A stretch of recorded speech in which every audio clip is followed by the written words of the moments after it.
From the Hoosier Dome in the heart of downtown Indianapolis, it's the Class 5A State High School Football Championship. This afternoon, it's the Battle of the Unbeaten, featuring the 13-0 and top-ranked Panthers of Fort Wayne Snyder and the 13-0 and second-ranked Carmel Greyhounds. Hello again, everybody. This is Jerry Baker. We're at a beautiful downtown location. Inside today, though it is a gorgeous day outside, and Dick Dullahan is alongside. Dick, the head coach of the Ben Davis Giants football team, had themselves a good year this year. And Dick Dullahan, let's talk a bit about this football game this afternoon. Numbers 1 and 2 in the state. We're not going to see much activity in the air today, but those running backs are going to be busy young men this afternoon. It should be an unbelievably tough rushing football game, Jerry. I'm really impressed with Vaughn Dunbar. Of course, everybody is. 2,216 yards on the year, 253 carries. He's been the workhorse for Fort Wayne Snyder all season, and they have really racked up some impressive scores, as everybody knows. On the other hand, Mike Grimm, the fullback, in the fullback featured offense of the Carmel Greyhounds, with 1,092 yards and 217 carries. Both of these young men are very physical. They're very tough. While Vaughn is a more electrifying, quicker type runner with the moves, etc., etc., but Mike comes at you and keeps coming at you no matter how hard you hit him. He's very strong physically and a very, very good ball carrier. All right, we're going to see a lot of those young men. Mike Grimm on the left of your screen and Vaughn Dunbar on the right. We've had the toss of the coin. Carmel won, deferred their choice till the second half. So that club right there, the Fort Wayne Snyder Panthers, will start with the football. Here's the way they will line up as you look at the officials gathering in the middle portion of the field here at the Hoosier Dome. The backfield combination will have a young man named Kevin Kennison. He's a junior at 5'8", 160 pounds. He'll be the starting quarterback. In the backfield with him, we mentioned Vaughn Dunbar. His running mate at fullback is Brock Rohrbacher. Greg Jacobs goes to the tight end spot. John Espy at split end. And Herb Jackson will be the flanker back, the slot back, in this offensive backfield. They've got a starting line offensively that averages 210 pounds per man. Gemlick is 220. Anderson 165. He's the little guy up there. Watson at 200. Heller is at 180, and Harvey is the big guy, number 75. He is 285 pounds. Also, we mentioned Dick Dullahan. We mentioned the tight end and the split end offensively for Fort Wayne, but we'll see a lot of the double tight end combinations this afternoon. Well, Fort Wayne Snyder will operate from this tight end set with a split end most of the time. On the other hand, the Carmel Greyhounds come with two tight ends the majority of the time. Carmel nor Fort Wayne Snyder wants to throw the football. They don't intend to throw the football unless they have to. We're going to see the run established, and we're going to see a very physical contest.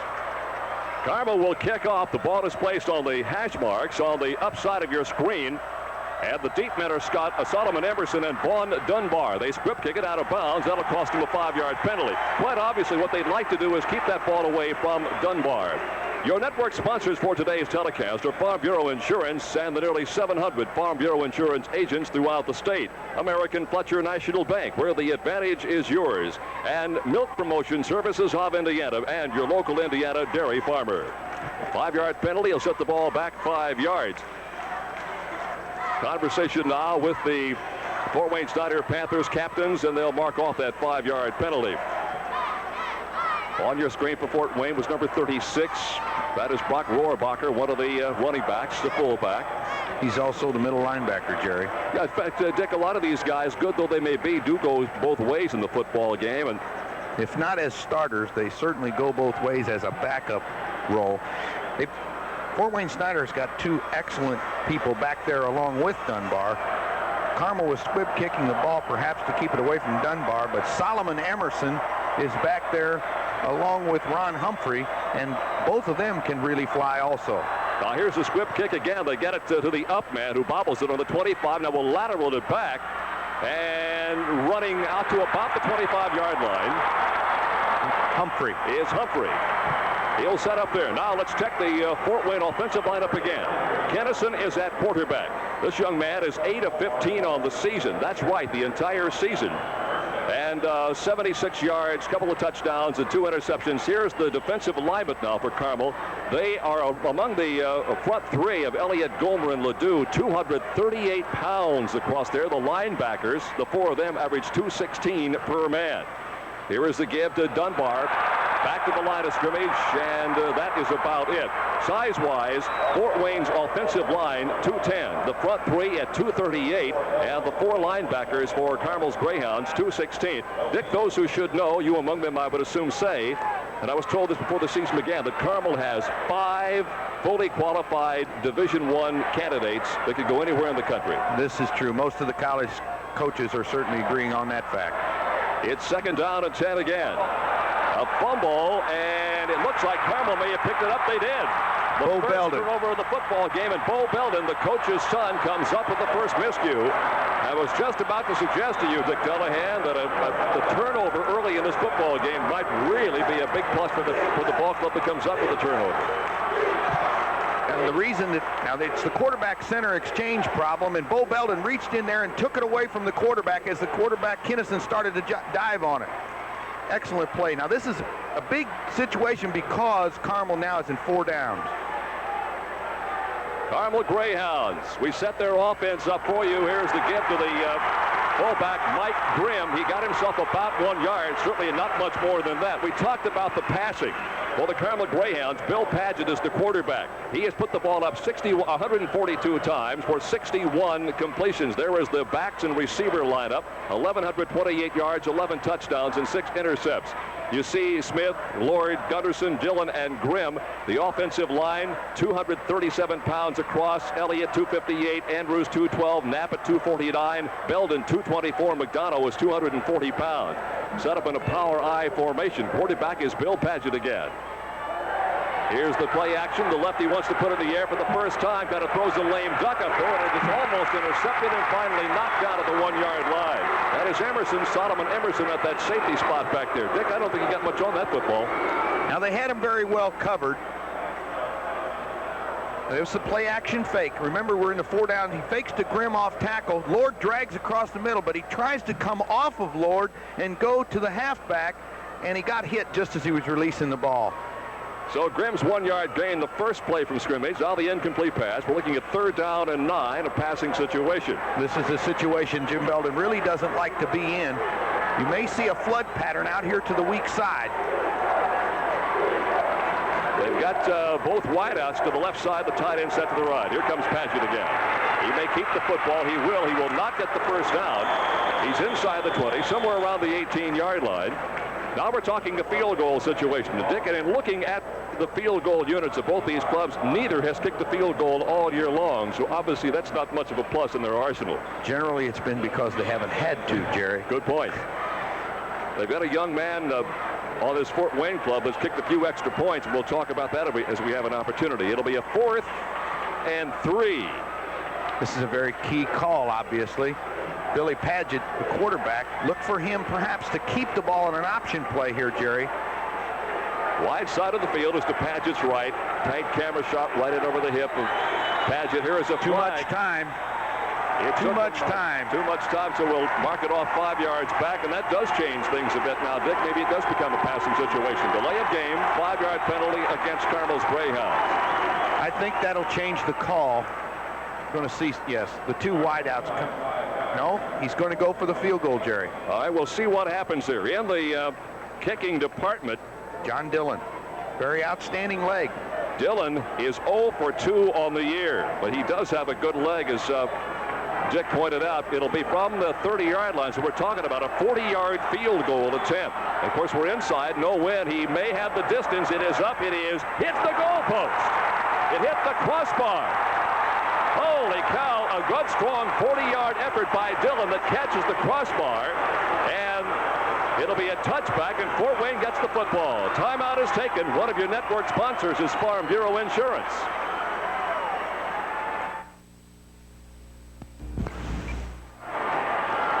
I really like living in Indiana. I like the weather, the people. It's home. And I like doing business at home. That's why I've got Farm Bureau Auto Insurance. I get good coverage, fast claim service, and I'm even saving a few dollars. Yes, sir. It makes me feel real good knowing the 5'8", 160-pound junior brings his ball club to the line of scrimmage. First time they got the football, ran one play, fumbled on the second opportunity, line up in the I formation. There is the flip back to Dunbar. Dunbar got himself a couple of yards on the far side. John Daly, the strong safety in that area, comes up to make the stop. We're going to see a lot of this young man this afternoon. Dunbar leads the club in rushing coming into the game with 253 carries, 2,216 yards, 38 touchdowns. He leads the state in scoring and rushing. Excellent play on the last play by John Daly, the strong safety. Dunbar and Rohrabacher in the backfield of the power I. Here is the give to the F-man. Fumble again, and Carmel's got it again at the 23. Jerry, that was a trap play to Jackson. They tried their counteraction, faked the sweep to the strong side. Now you're going to see they're faking the sweep to the strong side. They come back and try to hand the ball to Jackson, and Belden leaps in, and then Hagan hit him in the back. It is Tom Moore. Tom Moore comes up with a fumble recovery, Coach. Big recovery there. Big play. So Fort Wayne has now run 4 plays in the line of scrimmage. 2 of those 4 plays have ended up as fumbles. Here is Paget back to the line of scrimmage behind Andy Knapp, the center. The pitch back deep now to Sharp. And Sharp turns the corner right side. May have got himself a half a dozen yards or so. He fumbled the ball, but he was already down. Now Mike Sharp is a junior in that lineup. He comes in at tailback, and they came with a speed option to the outside. The Carmels had great field position. They began their first series at the Fort Wayne 25. They began their second series at the Fort Wayne 23. And so far, nothing showing on the scoreboard. There are the turnovers. Of course, Carmel has yet to kick that ball away. Full house tee, belly to Grimm. Nothing. Grimm, who really is going to have himself some kind of a day, runs right smack into the right defensive side. There's Clyde and George in that area over there. And Alan George made a great play that time, Jerry. So we're talking 3rd down and still a long 3 to go for that first down. Story on Mike Grimm. He's had himself one of those great years you like to write home about also. Grimm with 217 carries, over 1,000 yards, 1,092. And he's hit Pater 22 times. At this time, you normally see them to go behind Elliott, the left tackle, and give the ball to Grimm. Straight T formation. And he pulled it out and went for the option. And Paget's got the first down. That's the first down of the football game. That's a good call. That is a good call. He sent Grimm into the left side, and of course the defense, when you key on a guy like Grimm like you're going to have to, obviously has sucked in there. It opened up the outside linebacking position. You look at it again. Now they go over Elliott and Andrews, and Paget pulls it, keeps the ball, and takes it up inside. He wanted to get that first down. The pitch was not really in his mind at that time. It is a first down on the 12. Grimm this time moves down to about the 5-yard line. Brock Rohrabacher, the linebacker in the area, the first there. Now they came right back with the same play that they faked for the option. Same play. Over Elliott. You're going to see him go over Elliott a lot. He's a big-time player. He's got everything that the offensive line coach in college wants. The size and the strength and the mobility. Nose of the ball just outside the 5. It'll be 2nd and 4. They could get a first down without scoring the touchdown. Inside the 5, somewhere around the 4. Alan George, another big play. Much penetration. They're in their goal line, 6-man front, and George got penetration. That was a big play. Now that's 3rd down and 5.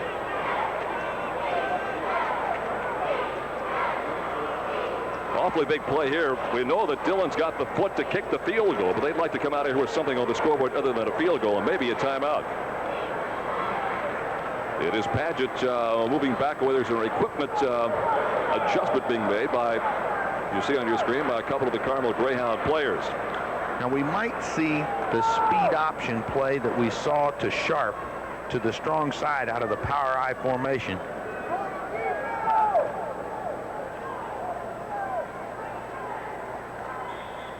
All right, we're about set to go. 5:55 to play, first period. No score, but it has been all Carmel, picking up 2 turnovers, fumbles inside the 25-yard line. This series beginning on the 23. In talking with Mike Hawley, he said that it was very important. He could not afford to turn the ball over, and here he's had to deal with 2 of them. 3rd down and 4. It is close to first down territory. That is Grimm. And it will be, well, let's see if they bring the chain gang in. They're going to mark it very close to the first down. What do you think, John? John Osler is keeping our stats today, and John has that eagle eye that is...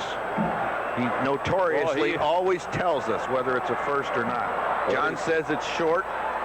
And John's right. But I think John got a sneak preview from the officials who are already marking the ball down. Now, big play, Coach. 4th down and about a foot. They're going to give it to Grimm. Over the left tackle, Jerry. Grimm lights up in the middle of that T formation directly behind Bill Padgett. He's got it. And he is down, certainly for the first down. And will he mark it for the touchdown? I haven't seen a signal yet, Coach. They've marked it down outside the goal line. Dan Elias, the defensive tackle, in on the stop. It's 1st and goal. Now, he's got the first down. Grimm over Elliott, and a nice lead block by number 20, Mike Sharp. Big play. Now the Carmel Greyhounds have 4 downs to go about a... May see the same play. Foot. The other it's side. Grimm right side, touchdown. 1-yard run for Grimm and a touchdown. Now that was Grimm over Bo Belden and McDonough, the right tackle. It's the same play that they ran the 2 previous plays, just a belly. Here we see the belly to the strong side this time. Excellent blocking in there by Belden. Castor, the right halfback, coming in there. John Dillon set for the point after. He is 31 of 37 on the year. It is up and good. 32 of 38. Clock showing 4:57 to play in the first period. The Greyhounds finally break the scoring eyes. They lead Fort Wayne Snyder by a 7-0 count. We'll return to the Hoosier Dome in a minute. One of your network sponsors is American Fletcher National Bank.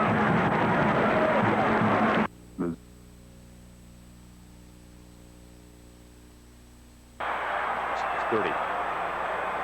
Well, they squib kicked a kickoff in a hurry on us. It got it to Humphrey, and Humphrey brought it back up across the 25 to the 27-yard line. We've been so busy as we began our telecast, we haven't had a chance to say hello to Hilliard Gates, who's down along the sidelines. Jerry, a great game. These are 2 outstanding high school football teams in the state of Indiana. Ranked number 1, Snyder. Ranked number 2, Carmel. This is a dream game.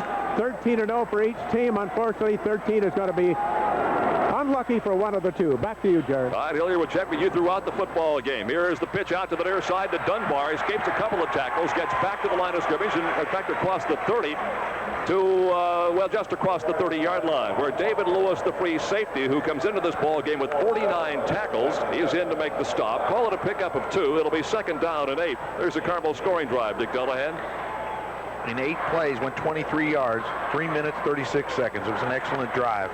But it was also a series that began on Snyder's 23-yard line, something that probably should not have happened, but Fort Wayne's kicked the ball away now twice out of the 5 plays they have run to this point of the football game. The give to the up man, maybe a yard, and Rohrbacher's got himself 1 yard. Mark Hagan, who was the linebacker and is the top tackler on this Carmel ball club with 109 tackles coming into this afternoon's game, is in to make the stop. There is Rohrbacher. Those are his numbers, 6'2", 220, a senior. This is a pretty impressive backfield. You put a guy like Dunbar in there, Coach, and he makes a guy like Rohrbacher even better.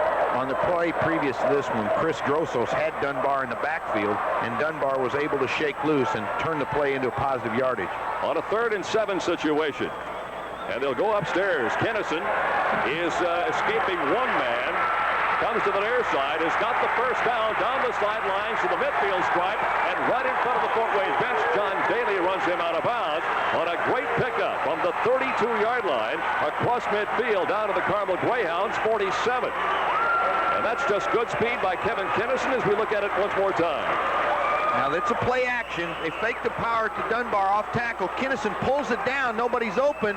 Breaks outside. And he has just enough speed to outrun Bo Belden chasing from the inside. Kennison is not much of a runner. He's carried the ball only 14 times all year for a total net yardage of 14 yards. He did an entire season right there. Rohrbacher and Dunbar in the backfield. Here is Vaughn Dunbar.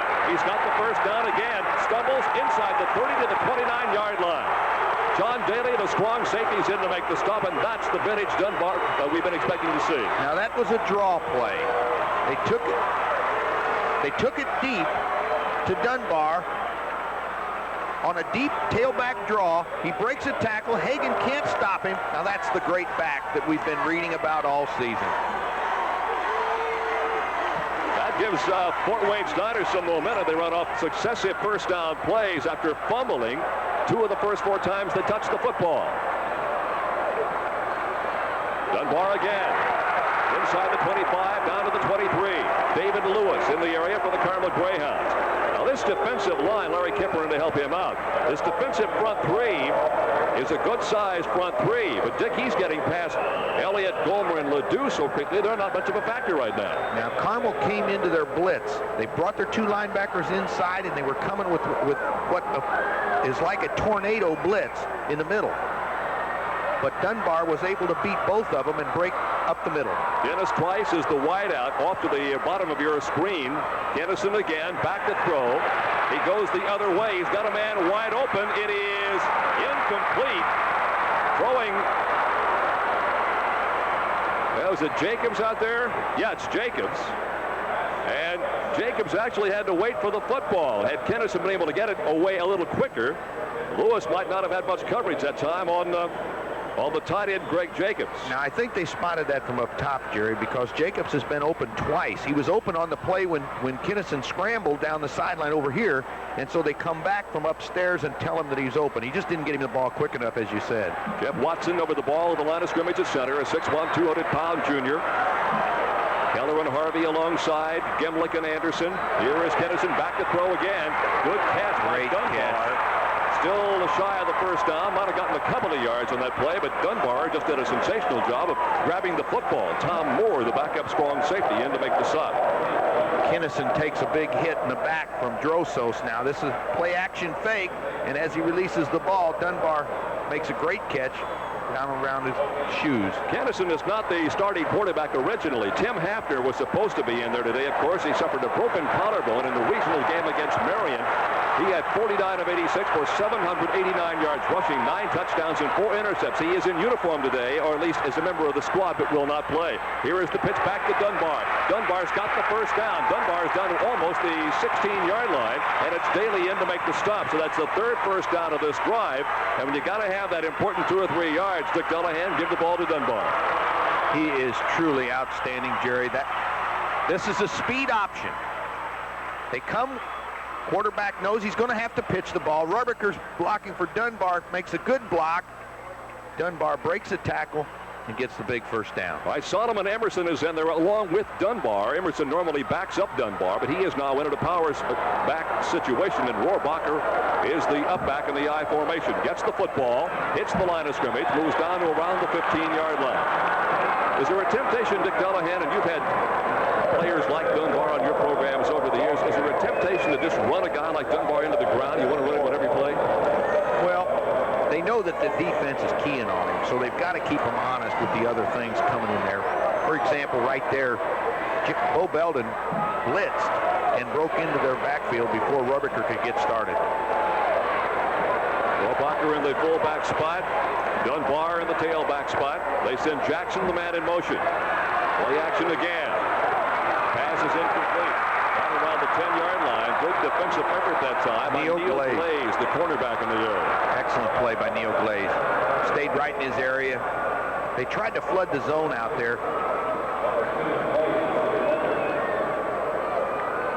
Herb Jackson coming out of the backfield into the flat after play action fake. Kennison tries to hit him. He was a little bit late with the pass, but Glaze came up and made the deflection. Dunbar's carried the ball 6 times for 36 yards so far in this football game. 23 seconds to play, first period. And a timeout has been taken by Fort Wayne. With the score, Carmel Greyhound 7, Fort Wayne Snyder nothing. One of your network sponsors is Milk Promotion Services of Indiana. Gates at the Hoosier Dome. Downtown Indianapolis, the 5A title is on the line. Carmel scored. Second time they had the football. Now it is a drive that began back on their own 28-yard line, and Snyder's moved the ball up the field with 3 first downs and some healthy running out of Vaughn Dunbar. Out of the I formation, here is Kennison keeping the football down to around the 11-yard line. Still, of course, shy of the first down. Bailey is in to make the stop. And that could well be the end of the first period, the final play in the first quarter, down to the final 9, now 8. We'll take a look at that play. Now this is a speed option. Kinnison's trying to get the ball to Dunbar again, but nobody takes the quarterback, so Kinnison breaks it back to the inside. Now he didn't get the first down, and he's put Coach Hawley in a difficult decision time now with 4th down. And time has been taken. That's the end of the first quarter of play. It's Carmel turning a couple of miscues by Fort Wayne into a touchdown, still leading by a 7-0 score. We'll be back in a minute. One of your network sponsors is Farm Bureau Insurance. And we're still not going to try one. I'm really surprised at that. Now they're in the slot formation to the left here. It's a big play. Big play. Dunbar and Rohrbacher. Same play. Option. Dunbar. The first down. Touchdown. Oh, what a play. It's an 11-yard touchdown run by Vaughn Dunbar. And on the year, that's his 39th touchdown. And we'll take a look at it again and watch the power on the left side. Now, it's a speed option. He takes it deep in the backfield, but look at Dunbar. What a cut. What a break. Shoulders down, roaring to the goal line. What a great back. See, they overran it. The defense overran the play, and they didn't get the inside pursuit that they had to have, and Dunbar just turned it north and south. What a great back. Coming in after the point after is Brian Cook. He's an outstanding young man. He has hit 72 out of 80 point afters this year. It is up. It is good. So it didn't take long in the second period. 11:55 to go, just 5 seconds into the second quarter. We're tied. Carmel 7, Fort Wayne 7 for the 5A title. One of your network sponsors, American Fletcher National Bank. It's hard to say. Well, third time was indeed a charm for the Fort Wayne Snyder Panthers. The first 2 times they had the football, they fumbled it away. The third time, they drove it upfield some 77 yards into the end zone with Dunbar's 11-yard run. We're tie ball game at 7. Lewis, Sharp, and Dillon are the deep men. It is taken there by John Dillon. Dillon across the 20, 25, 30, 35, and neck tackle to the ground, and a flag is flying. It is Ryan Raines that makes the tackle for Fort Wayne Snyder, and we'll see what the call is. It is against Fort Wayne Snyder. And they called a face mask. Face mask penalty. I didn't see it. Looked like he had him by the back of the shirt. That's what I thought also, Dick. Here's the scoring drive for Snyder. It was a tremendous drive. 12 plays, 72 yards, 5 minutes and 2 seconds. The key plays there was Dunbar running the football on the speed option play, and then Kinnison on the big scramble on the pass play where he took it down and then outran the secondary. I think they did call it a penalty, a face mask penalty. So the Carmel Greyhounds open up at the 48-yard line to Fort Wayne Snyder. Again, excellent field position to begin this series. On the belly series, Dillon. Couple of yards. Now that was a little bit different look. Now, Jerry, the 2 tight ends and a flanker. They faked the ball to Grimm and then handed the ball to the tailback, Dillon. Now Dillon has the best speed on their team. He is the breakaway threat. They've had a few state championships at Carmel. Dick, I remember one in 1978. Yes, that was a fun day. Dick Dillahan, the head coach of that ball club in 1978, when he took the Greyhounds all the way to the state championship. Of course, Jim Belden's got 2. Here's another flag. And caught in the backfield behind the line of scrimmage a couple of yards back. Mark McDonald, the right tackle, may have moved quickly or too early. And the penalty would go against the Carmel Greyhounds. Now we'll see if Fort Wayne Snyder opts to take the penalty or not. It is a motion penalty. In talking with Jim Belden and the coaches from Carmel, they were really concerned about being able to handle Ben Johnson, and Ben just came up with a big play in tackling Dillon behind the line there. He is really agile, quick. He's got the things that you want from a defensive end, playing awfully well over there. Here's the motion penalty against Carmel, declined by Fort Wayne Snyder. It'll be third down, and we'll call it 10. Not quite 10, but very close to 10. Carmel's won 3 state championships. In 1980, they beat Hobart 13-7 to go 13-0. At 81, they defeated the same Snyder ball club at Fort Wayne Snyder 27-0, and they finished up 14-0 that year. So they're looking for that 4th state title. Grimm and Dillon in the backfield. Here is Padgett. Padgett's got a receiver. It is caught, and across the 30-yard line is, I believe, is it Frank Smith or is it Gunderson? It is Eric Gunderson, the flanker back, and Steve Scott, the middle linebacker, is in to make the stop. Good, strong throw by Bill Paget. Now, this is two tight ends. They're leading with both backs, and Grimm is securing the protection there. Paget hits Gunderson on an outcut. It was a one-man pattern to the flanker, and the defensive back, Humphrey, almost got there. He almost got his hand in there, but just missed. Two wideouts to the right side of the lineup. It is given instead to the tailback, Grimm. Grimm may go all the way. He got him down to the 6-yard line. Good, strong run by Grimm. It is Emerson, Solomon Emerson, who makes the stop, but not before Grimm hits it down inside the 10 and just shy of the 5-yard line. Dick, they had him at least once, all but down on the ground. I want to see who it was that hit him. It was 86, Ben Johnson. He broke that tackle, and everybody else was pursuing, and he just broke it back. What a tremendous run.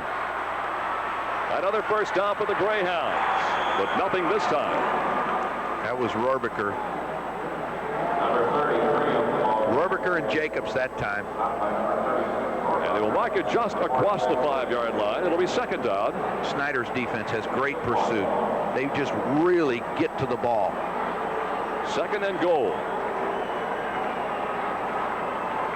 Andy Knapp at center. Excellent play selection here by Carmel. They're unbalanced to their left. Set up in a full house backfield again. We've seen that a couple of times. Grimm option. Paget inside the 1. And again, as we pointed out in the football game, when you put the ball in the belly of a guy like Grimm, the defense is going to go that way. When you pull it back out, you're going to have some running room, and that's what happened that time to Bill Paget. We'll look at it again. And again, it's over Elliott. It's over that left side of that line, and Paget pulls the ball out of Grimm, keeps the ball. Big play. Ball game at 7 with 9:08 to play in the first half, and the Greyhounds banging on that door. Ooh, What a sensational play. Snyder's got the football. Oh my heavens, a sensational play by Jacobs. Greg Jacobs. Ryan Rames is the guy that comes up with the football. Look at this hit again. Watch Jacobs. What great defense. Penetration before he could ever hand the ball off. He hit Paget in the back. Tremendous penetration. We talked about the size of the lines, but boy, that's just great quickness there. Great defense. Great defense. And so Carmel coughs the football up for the first time of the game. Out comes Kevin Kennison with Dunbar and Rohrbacher in the backfield behind him. That's a play we haven't seen yet. A quick dive play to Jackson, Herb Jackson. He sets up as a slot back and makes it a power I backfield, basically. He'll be out across the 5 and out to somewhere around the 9-yard line. I think we're going to see that option play to Dunbar a few more times in this ball game. Well, the turnovers have been very important because Snyder gave up a touchdown with one of their 2 turnovers, and Carmel just basically gave up one themselves by kicking the ball away on the 1-yard line. Power I once again. Tight ends up to the left side. Give to the outside man, Rohrbacher. And he is shy of the first down to around the 19. Up to around the 19. Bo Belden, 98 tackles coming into this afternoon's game. In to make the stop. Inside 8 minutes now in this first half. And while it has been low scoring, it has nonetheless been exciting. Hilliard Gates is down along the sideline, looking almost down that line of scrimmage. After this play, we'll come down and get a comment from Hilliard and get his thoughts, because it's got to be a lot of heavy hitting down there, Hilliard. 7:34 to play. They fake one way and give the ball to the trailing back. That is Jackson, I believe, and he's got the first down with Daly picking up the stop. Hilliard, what's your observation? Well, you said it a moment ago, Jerry. It's like heavy hitters. There's a lot of heavy hitting going on out there, and this appears to be like a college football game. The size of the athletes is huge, and there's a lot of really marvelous body contact. Back to you. That's the 5th first down of the football game for Fort Wayne Snyder. They've all come via the rushing route, and again they use that 3-man set backfield, a power I set to the left. And the pitch comes to Jackson. Jackson across the 20. There's a marker down, out to around the 23-yard line. He is brought down by Neil Glaze, the cornerback in the area. who has 24 tackles coming into the contest, and we'll see what the call is. It'll be holding against Snyder. I didn't see the holding, but Jackson has the speed, of course, to get outside. The holding was inside. I believe it was on the tight end. The officials. It was an excellent block by Rohrbacher. Hagen came over in the inside pursuit and was able to make the stop. We'll take the penalty, of course, mark off the 10 yards, set it back just inside the 10. And it will be still a first down and 20. Somewhere around 18, I guess. This is not a situation that Fort Wayne Snyder's familiar with. First and 20. It does change things. You got number 1 playing number 2. A lot of things that both ball clubs have been able to do against the other opposition this year, just simply not happening now. Oh, here it is. This is Jackson again. Jackson's got the first down to the 30-yard line. Great deception on the part of quarterback Kevin Kennison. Larry Kemper is in for the cornerbacking spot to knock him down. That's an excellent play by Kevin Kennison. Talking with Carmel's defensive people, they were concerned about the cross-buck action, the counter action to Jackson. He's the big play guy. He's the guy that breaks the touchdown when you least expect it. Kemper made a great tackle, by the way, on a young man with great speed. 18 rushes now for Fort Wayne Snyder, 112 yards in the football game. And it has been Jackson who's been a major factor, while, of course, I assume Carmel's defense keys on a Dunbar. Here is Dunbar. Shy of the 35, about the 34. Give him a pickup of almost 5 yards on that play. Dunbar's really running with authority, Jerry. He's running with a lot of confidence now. And when you get some help from a Herb Jackson or a Rohrbacher, Dick, that only makes Dunbar's job, if not easier, at least somewhat more effective. It sure takes the pressure off. That's exactly what they're trying to do, mix it up, go back and forth between those various backs, and that makes it impossible to key on one of them. Ron Dunbar, with those numbers today, leads the state in scoring with 228 points and rushing with 2,216 yards this year. A delay, but still good for about 3 yards. Rohrbacher again. We did not anticipate seeing the ball put in the air very much, and Dick, so far that prognostication has held true. What is, I'm sure, alarming to the Carmel people, and particularly their defensive coaches, is the way that Fort Wayne Snyder has been able to run the football. No one's been able to do that this year. Jerry Trice is in at one of the wideout spots, number 24, though there's no, well, it's set to the bottom, completely out of the left side of your picture. And a delay in the backfield with Dunbar, and Dunbar got caught back there, back around the 35, a loss of something around 3. Big Bo Belden comes in there. Of course, he's with Waskey and Hagen and Grossos at those linebacking sprawl play, but Carmel's in their goal line defense, and Belden reads it very, very well and makes the stick. Nickham back to kick. He's kicked it 26 times this year for 1,263 yards, averaging just over 35 per punt. He was hitting him good in warm-ups, drives it back to the 32.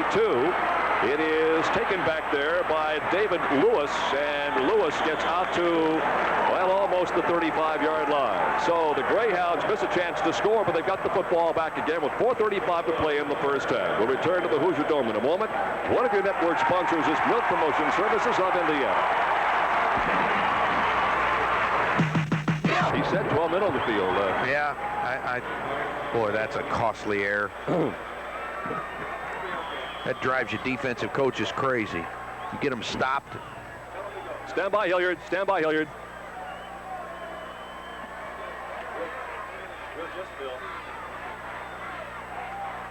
When you left us, Carmel was going to have the football. That is not the case now. Hilliard Gate sideline here at the Dome. You've got the observation.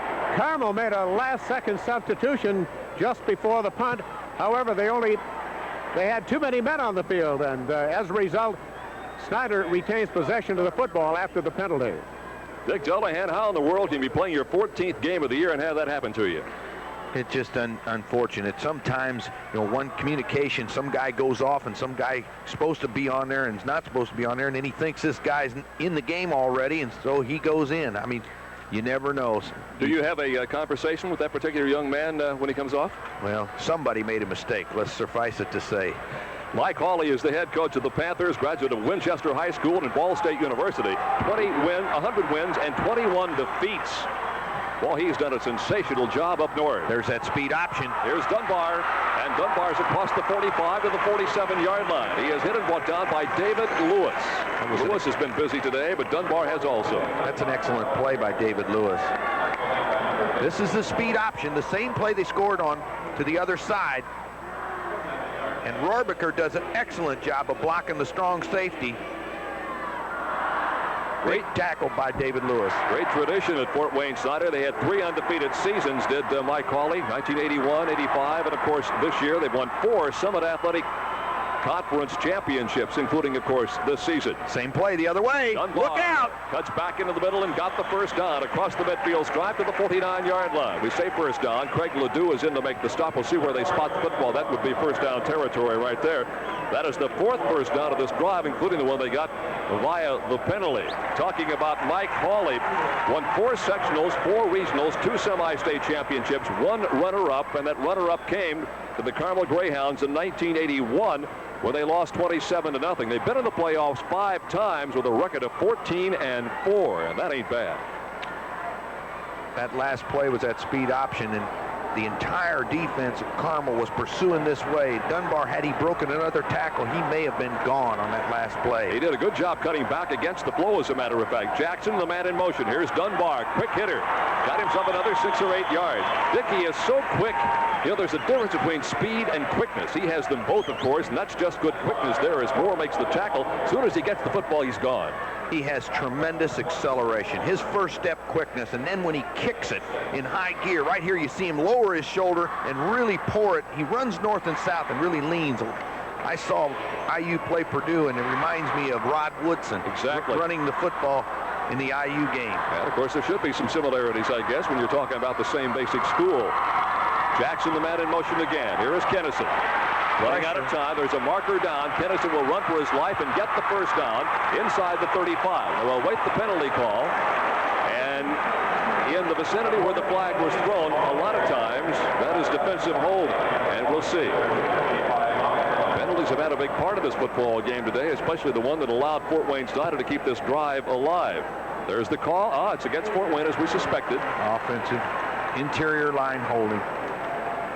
And that'll cost him 5 yards. Kennison shows me great poise, Jerry. He gets back there, and if they're not open, he's got the poise to stay in there and then, you know, scramble out of there, and shows great quickness. He outran Drosos, who had him in the backfield there. Let me ask you, Dick. Now, Kennison was the backup quarterback at the beginning of the season. We talked a while ago about Tim Hafner being out. Basically, this being not a passing ball club, is the loss of Hafner as disastrous as it could have been had they been the kind of a ball club that threw 3 out of every 4 downs? No question. No question. They don't really have an offense that's built around the quarterback. Right. But Kennison shows me a lot with the option and the execution and the ball handling ability, and to have not run as many plays as he has up to now. It's really surprising that he's doing this well. Herb Jackson, the slot back. John Espy is the wideout. Kennison back. Now throws the screen pass. They've got it set up beautifully, but a good defensive play by number 54, Big Bo Belden. And that's a play, Dick, that if Belden doesn't make, no telling how far they might get upfield. Look at it again.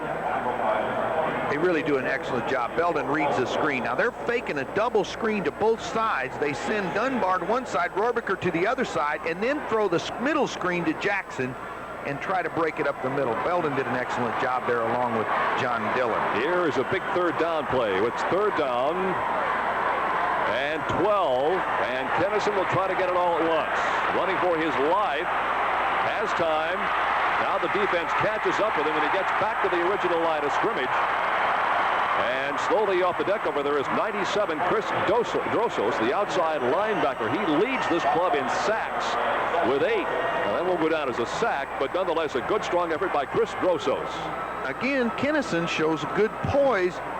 He gets outside of the defense. Drosos gets caught ducking back inside and not staying outside where he belongs out there. But then he comes up with a good speed, and Hagan comes over and gets the tackle. All right, Nickham averaging 35-1. Oh, hits a beauty. Really got this fair catch called for. Hits at the 1 into the end zone. He hit that thing about 55 yards in the air. Nickham's got a strong leg. So with the clock showing 1:24 to play in the first half, it is a 7-7 football game. The Carmel Greyhounds and the Fort Wayne Snyder Panthers going for the 5A title here at the Hoosier Dome. Coming up at halftime, of course, we're going to recap the other 4 classifications that were contested here yesterday. 3 of them, 1, 2, and 3.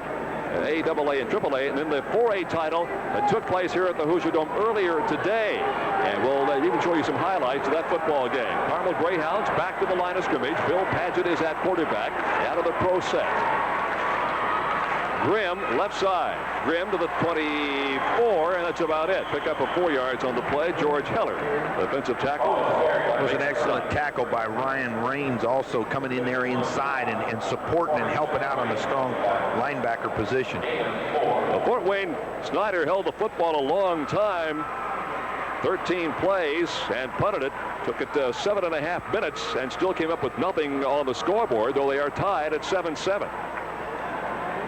Eric Gunderson, wide out to the right of quarterback Bill Padgett, with the tight end set to that side. Some motion, no flag. They come to the near side. Out of the backfield is 24, John Dillon, and Dillon is out of bounds just shy on the 29-yard line. So the clock will stop with 42 seconds to play in the first half, and that's a first down. Now they broke their normal 2 tight end set and put 2 wideouts in the game, and Grimm is the lead blocker again. Padgett hits John Dillon out of the backfield into the flat, and he is able to outrun Humphreys and get the big first down. Carmel, coached by Jim Belden, a graduate of Indianapolis Shortridge High School and Butler University. 7th year as the coach of the Greyhounds. 79-9. Career record of 188 wins, 56 losses, and 2 ties. Oh, boy. Pumping. They're going for all the marbles. Up the far sideline, incomplete. Ron Humphrey was the cover man on Jeff Kennelly, the flanker, the 5'9", 160-pound senior. Now that was the same type of action, flood pass action, with Padgett trying to throw the sprint out pass. It was an out and up by Kennelly, trying to go for the home run on first down. Well, the clock is stopped with 35 seconds to play. Well, you couldn't want much better playing conditions than what we have here today. I haven't heard anybody talking, Dick, about playing on the artificial surface. I talked to both coaches, and it didn't seem to bother them a great deal. Padgett's 2 for 4. Either team has played on the artificial surface this season, but that's not a factor as far as they were concerned. Here is Padgett trying to get Grimm's open. Oh, he's wide open. The ball is tipped away by Ron Humphrey. He just misfired, Jerry. He had 2 people open. He had Lord open behind Humphrey. If the ball gets to Lord, it's touchdown. Now see if you can catch it on the right side of your screen. There's the good play action fake, and they sucked the defensive end in. Padgett just missed him, just threw it a little short. Lord was open, as was Grimm in front of the defensive back. And that stops the clock again with 29 seconds to play in the half. Oh my, Lord had about a 10-yard lead on the defensive man of the area, and Padgett just simply didn't get the ball there. Dillon and Grimm are the setbacks. Lord, the wide out to the right side, the bottom of your screen. No blitz, draw play. And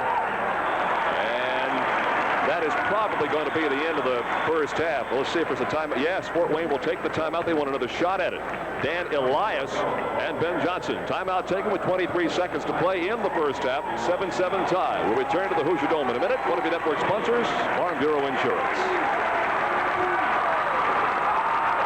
We used to have a different insurance company for all our insurance policies.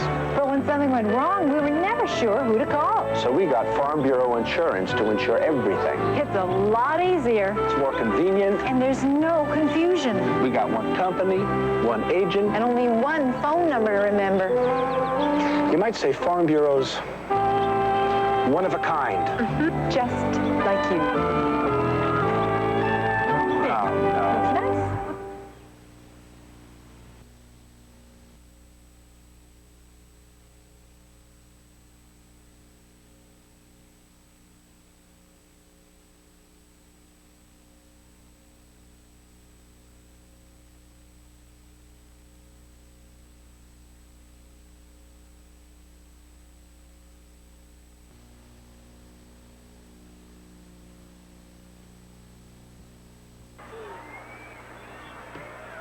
Bill Padgett, when you're a quarterback on basically a running team, may not get all the notoriety in the world, but this young man, even though his numbers are not spectacular, Dick, has done a good job mixing up the offense and running things the way he wants. Now Carmel will take a timeout, running the plays that he wanted, run the way he wanted them run, with the exception of that pass that could have gotten Lord upfield or Grimm.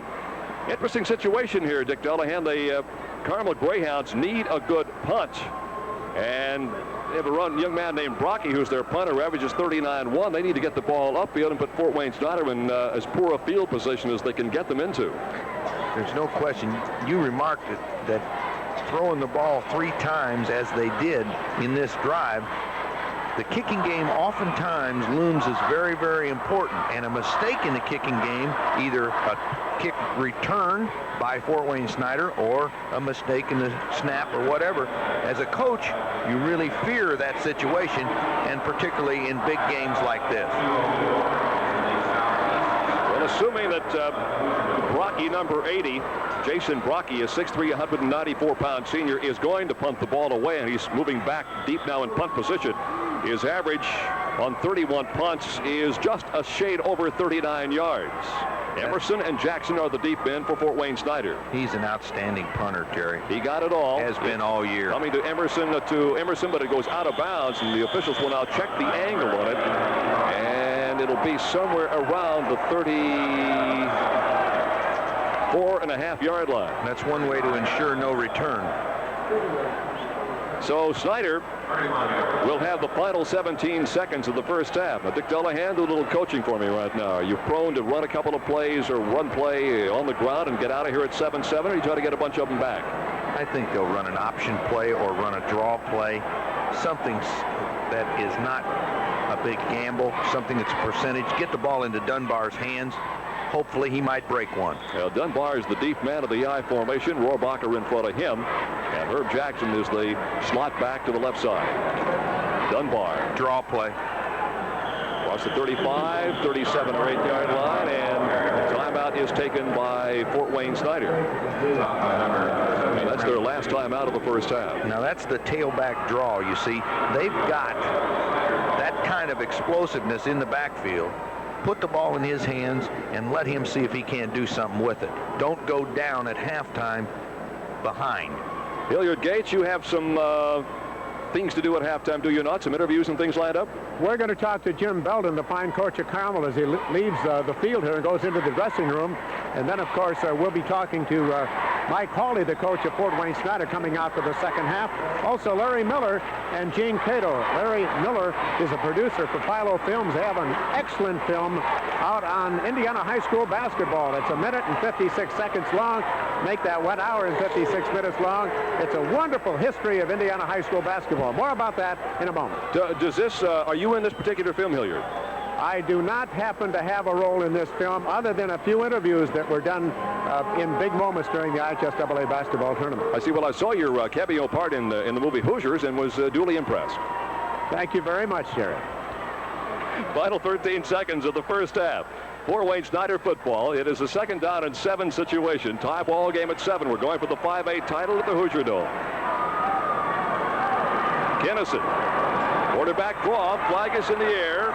And he'll get the first down right about midfield, and the clock shows 6 seconds to play. Now let's wait for the call. It is John Rasky, the outside linebacker. The penalty is against Fort Wayne Snyder. Now John Rasky and Mark Hagan put a hit on the quarterback. Very, very well done. We got a procedure penalty, I believe. I think the indication was motion against Fort Wayne Snyder, and the official now will mark it off. It'll be probably the final play of the first half coming up here, and they'll mark it back to the 32, just across the 32. There it is, the motion call against Fort Wayne Snyder. So it is 2nd down and 12. We would expect Kinnison just to throw it up for grabs now and see what happens. Fakes to Dunbar, and he gives to the slot man, Herb Jackson. Jackson across the 40, out to almost the 45. John Daly makes the tackle, and that is the end of the first half of play. We expected a defensive struggle. We expected activity on the ground, and so far that has been the story. 7-7 7 is your score. The teams head toward their respective locker rooms. Hilliard Gates is down along the floor here, and on the floor at the Hoosier Dome, where tomorrow the Indianapolis Colts will play professional football against the San Diego Chargers. And as fate would have it, that San Diego ball club with a representation from Carmel on it in their quarterbacking core. I'm watching Hilliard now as he looks out to Jim Belden heading over that way. And let's go down now to Hilliard Gates. Thank you, Jerry. Jim Belden, there have been no surprises, have there? Not really, Hilliard. It's a hard-fought football game. But you anticipated that, didn't you? Well, we certainly did. You know, we had a golden opportunity down there and let that one get by. We got to get our offense on the field a little more often. You're throwing the ball a little more than I thought you might. Well, we may have to. You know, the weather in here is so nice. You also have stopped Von Dunbar pretty well in the first half. Well, it's been a hard-fought game. Both teams are playing hard. Both teams want the goal, Hilliard. Jim, I know you want to get in. Good luck. Yep, thanks a lot. Jim Belden, the coach of Carmel, back to Jerry Baker. God, Hilliard, I was talking, of course, about Mark Herman, who played on this Carmel Greyhound team a few years back. But a good first half of play. Hilliard Gates, Dick Delahan, yours truly, Jerry Baker, back at the Hoosier Dome after this timeout break. The score is 7-7, Carmel and Fort Wayne. Snyder, one of your network sponsors, is American Fletcher National Bank. I know my business.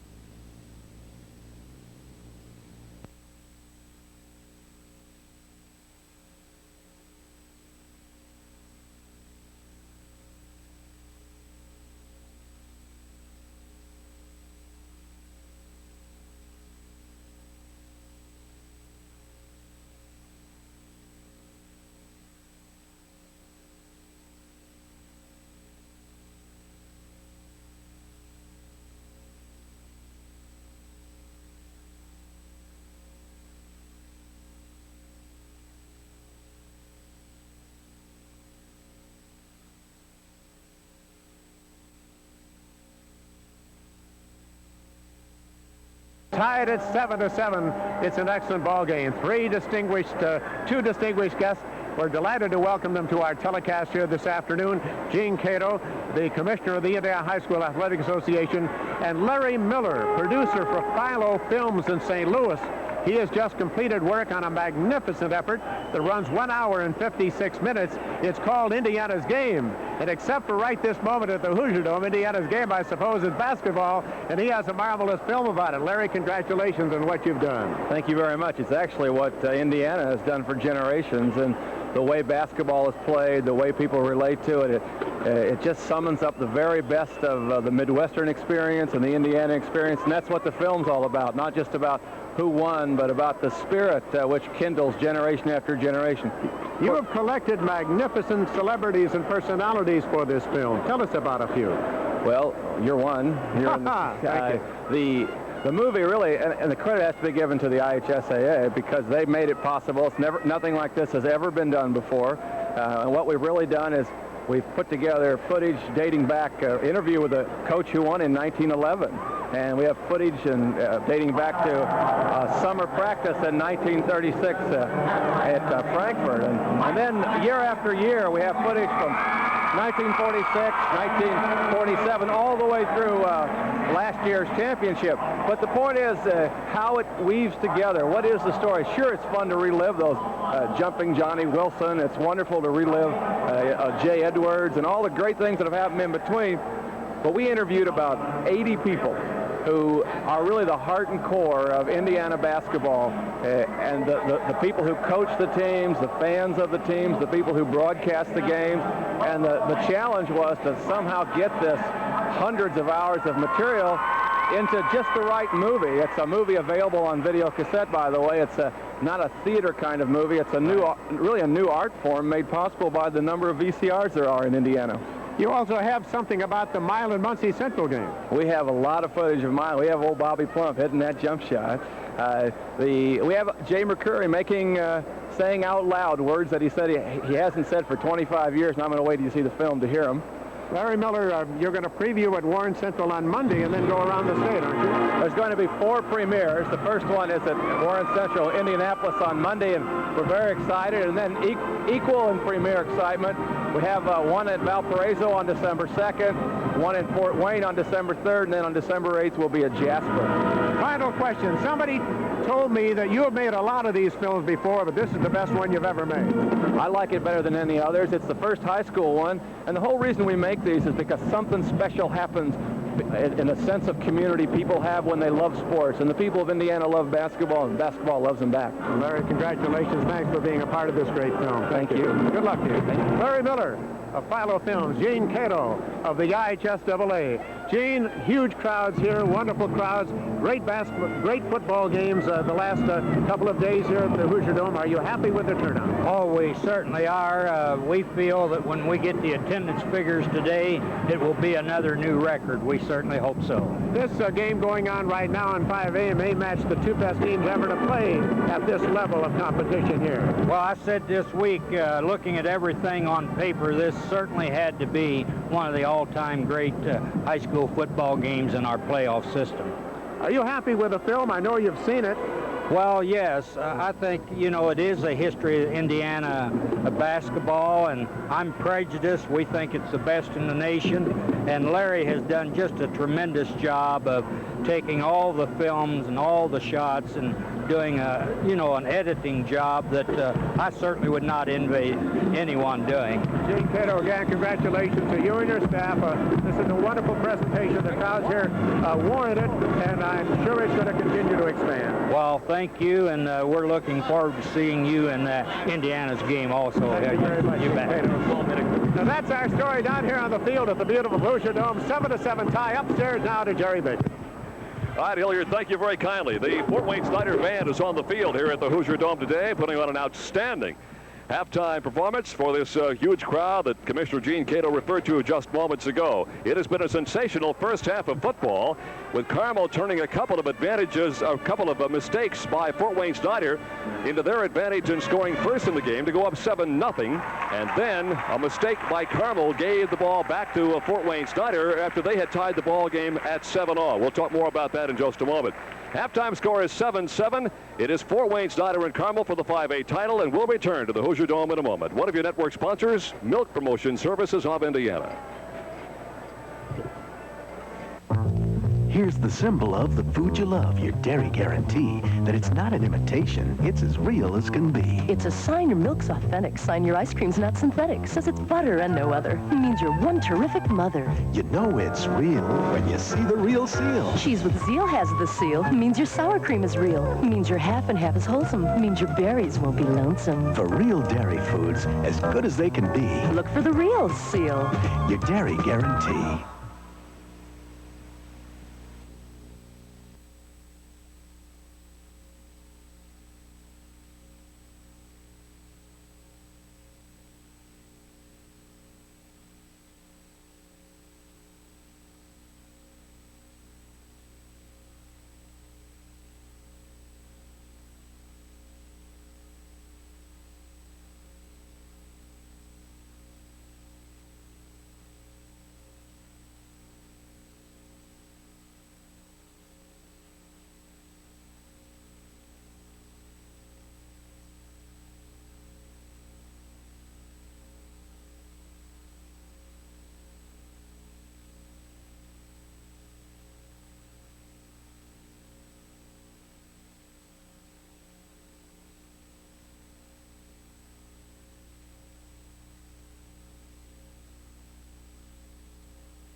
Baker back with Dick Dullahan in the press box facility here at the Hoosier Dome. Dick, we're looking at bands, and you're at Ben Davis High School, where the tradition of great bands goes on and on and on. This is a pretty darn good band that Fort Wayne Snyder has here also.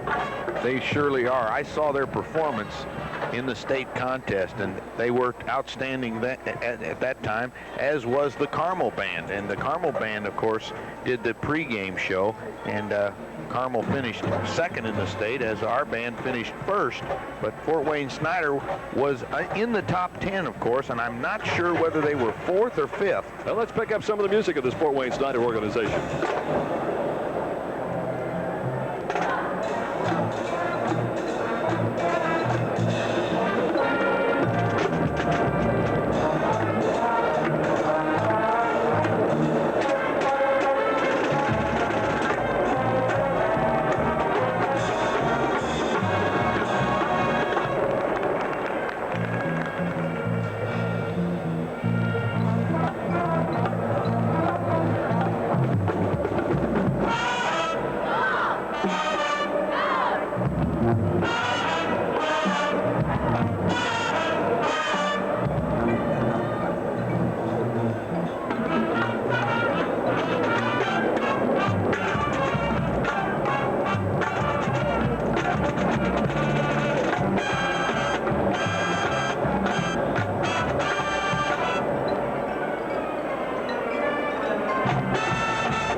are other games played, not just the 5A title championship game. On Friday, yesterday, there were 3 games played. The single A title was won by South Putnam. Mark Wildman's ball club defeated North Judson 29-21.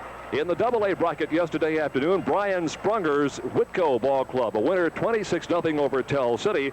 And in the 3A bracket at 7:30 last night, Indianapolis Cathedral, a 12-0 victory over Northwood for Mike McGinley, the first ever state title indeed for South Putnam. Whitco and Cathedral, their first ever state championships. Earlier today, we had a ball game here at the Hoosier Dome. You'll see DeKalb winning or scoring Rick Inslee with 9:08 to go in the second quarter. Takes it in over right guard. Inslee picks up his first touchdown of the day. It's a 7-0 football game. DeKalb leading Franklin Central for the 4A championship. Now with 4:59 to go in the second period, yes, it's Rick Inslee again over the right side, running behind guard and tackle. He picks up his second touchdown of the afternoon, and it's a 14-0 football game here at the Hoosier Dome for the 4A title. Finally, Franklin Central gets itself into the football game. Watch this 38-yard touchdown pass from Tom Reesner to Mike Mozingo with 6:55 to go in the third quarter. Good reception by Mozingo. Had a good throw by Reesner, and it's 14-7 at that time with DeKalb out in front. DeKalb comes right back again, and this time it is number 32, Mike Cochran. We're in the third quarter now, and with 6:17 to go in the period, 32, Mike Cochran takes it in. You see him right on the center of your screen, right up the middle. That makes it a 21-7 game with DeKalb out in front. And this very strong DeKalb ball club goes to 13-1 on the season with their final touchdown by Rick Inslee with 1:46 to go in the fourth period. And the final score is 28-7. Dick Inslee carried the ball 41 times for 194 yards. That is a new state record, and there were tons of other records. As we have an opportunity, we'll talk about that. But Inslee, 41 carries, new state title. And for Franklin Central, their outstanding quarterback, Tom Reesner, won the Phil Inescu Award for sportsmanship and ability here at the Hoosier Dome. The final score again of the 4A title game was 28-7 DeKalb defeating Franklin Central. Franklin Central had won that title 3 times. We're at halftime of the 5A championship game. It is a Carmel-Fort Wayne Snyder deadlock with 7 points apiece, and the second half just stands to be a beaut. We'll be back here at the Hoosier Dome in just a moment.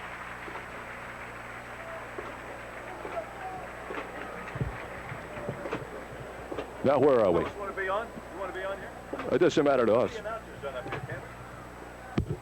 Can you get us?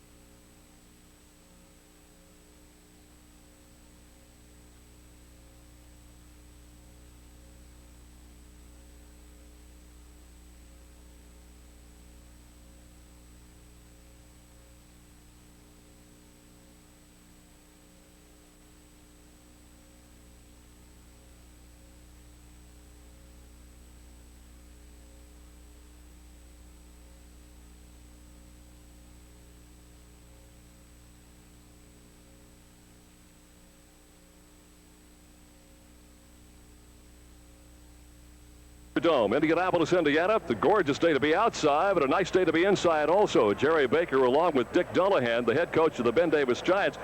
You go back a few years, Coach, in your career, and we talked briefly about this a while ago, that you coached this Carmel ball club to a state championship back in 1978. That was the post-Mark Herman era. Who'd you have quarterback in your ball club then? Well, David Broker was our quarterback in the Of course, Joe Linville was the quarterback just before that. David Broker led us to the state championship in '78, and it was truly an outstanding football team, and we're very proud of those guys. You made an observation. We were chatting before the game this afternoon. Getting here once, and Snyder was here a few years ago, getting here the first time tends to help coming back a second time and a third time. It kind of sets the trend and tells your kids, yeah, we can make it to the Dome.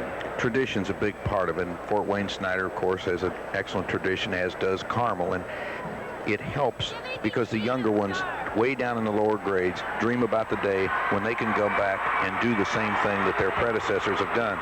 It certainly does play a big part of it, and the Carmel people, the Carmel program has been an outstanding one, and it has helped, I believe, in all of the sports in every area, and I'm sure that it's even had a part in the resurgence of their marching band.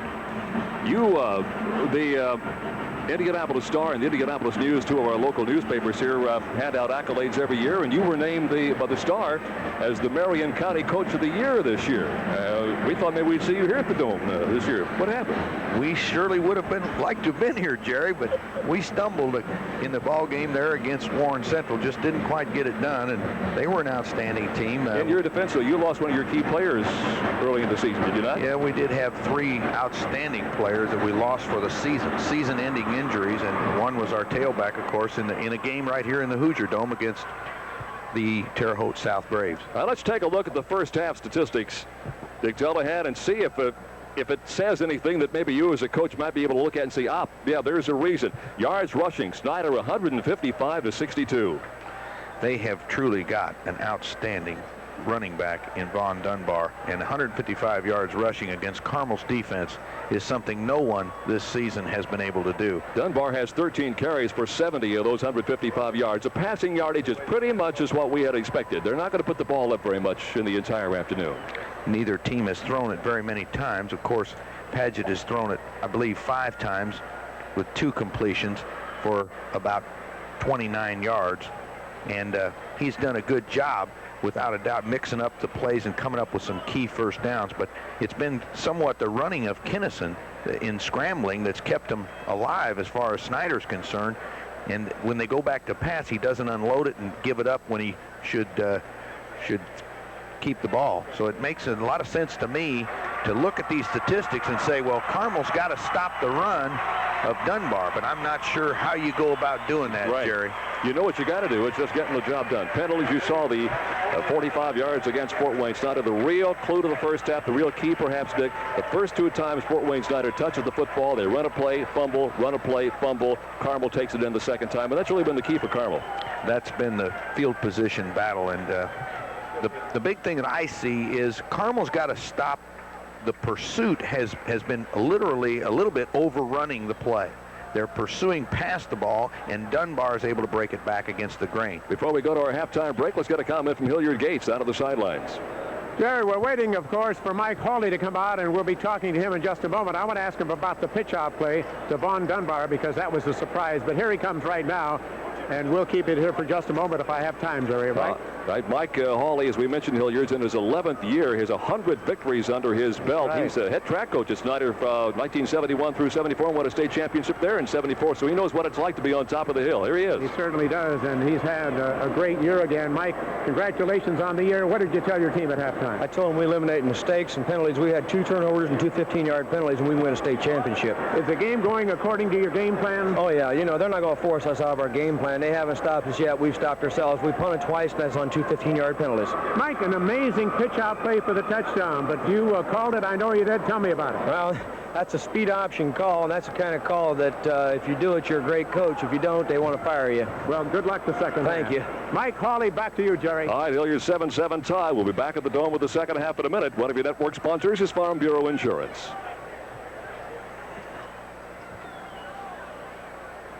I think we should talk to our Farm Bureau insurance agent about more life insurance. Life is full of surprises. Let's use our extra money to enjoy them. Honey. We could take a long vacation. I can just see you lying on a beach soaking up the sun. Honey. Or we could buy a brand new convertible. It's like a vacation on the beach, but with no sand. Honey, we're expecting one of life's little surprises. Because life is full of surprises.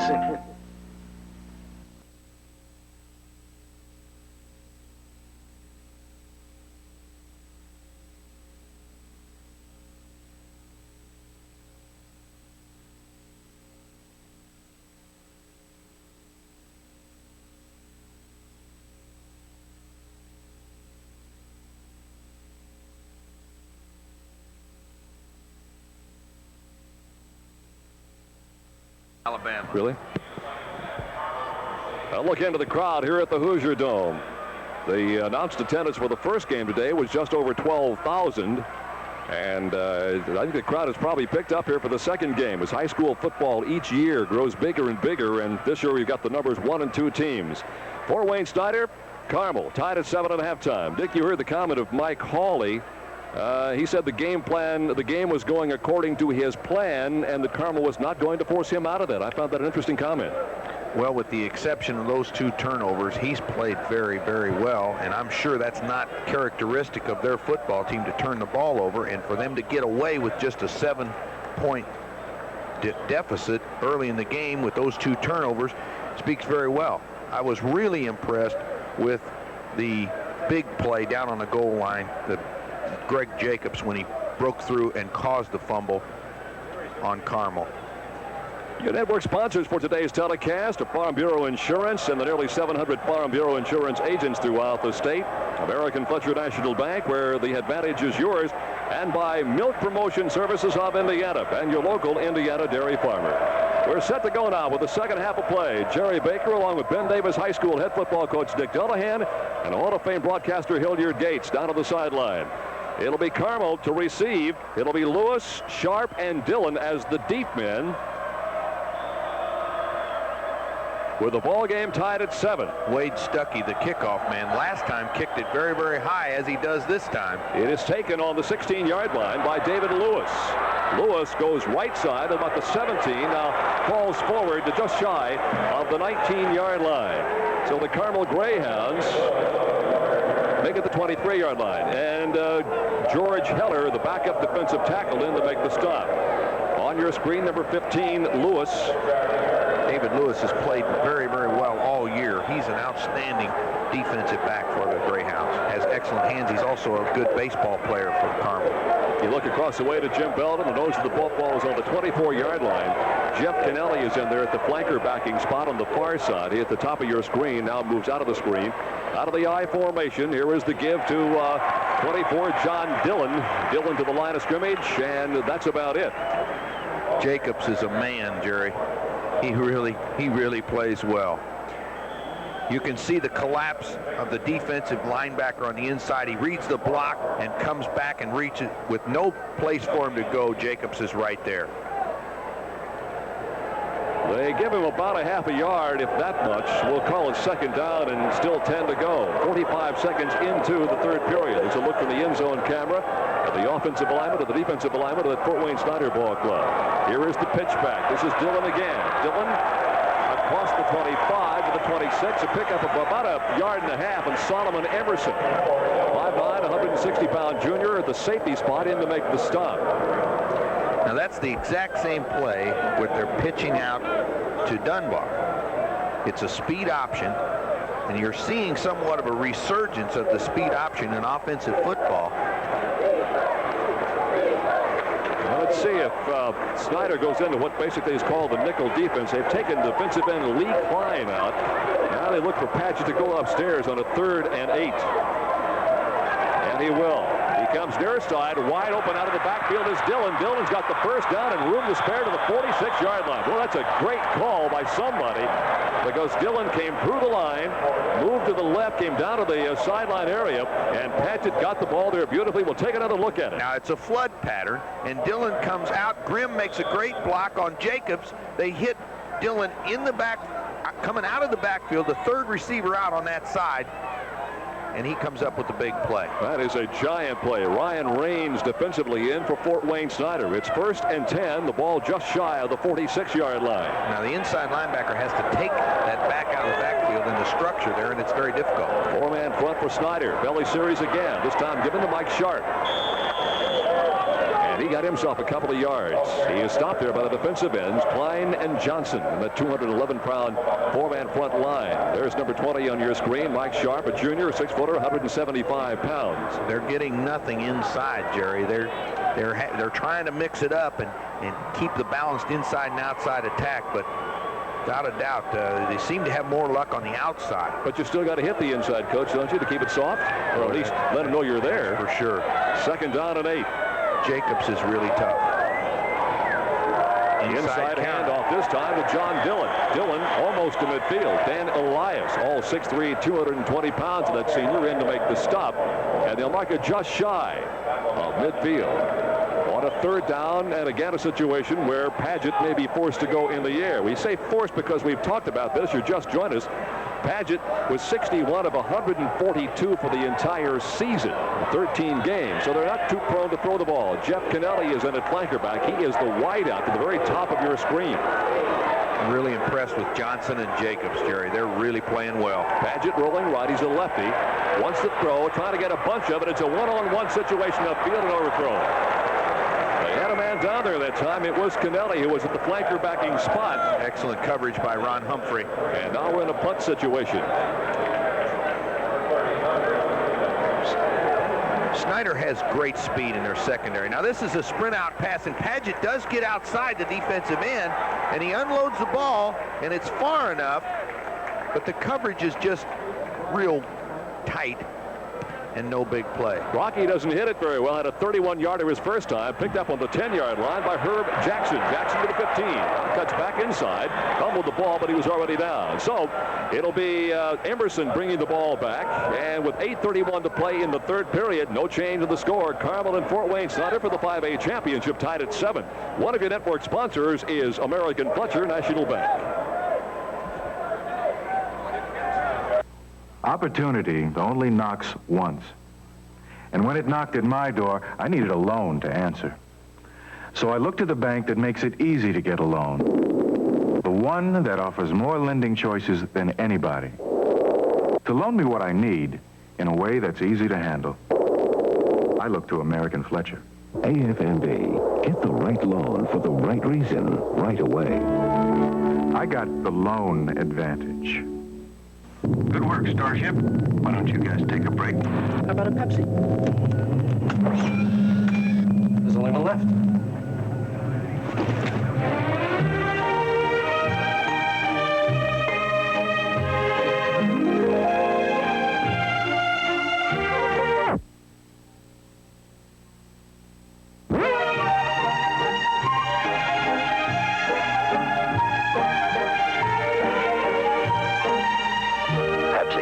Choice of a new generation. Here are the attendance figures. 16,983 yesterday, 20,989 today. The 37,882 total is a new record attendance for the state high school football championships. Here it is 1st and 10. It is Fort Wayne Snyder with the football for the first time here in the second half. The pitch back is deep to Dunbar. Dunbar across the 15. Mark him down about the 17-yard line. Great play by Rasky and Hagan. You'll see some excellent play. Warding off the blocks is Rasky there. Hagan comes in from the inside. Rasky warded off the block of Jacobs, 97. 2nd down and 8. Give him a couple of yards. On the sideline, there's a young man named Tim Hafner. Suffered a broken collarbone in the regional victory over the Marion Giants.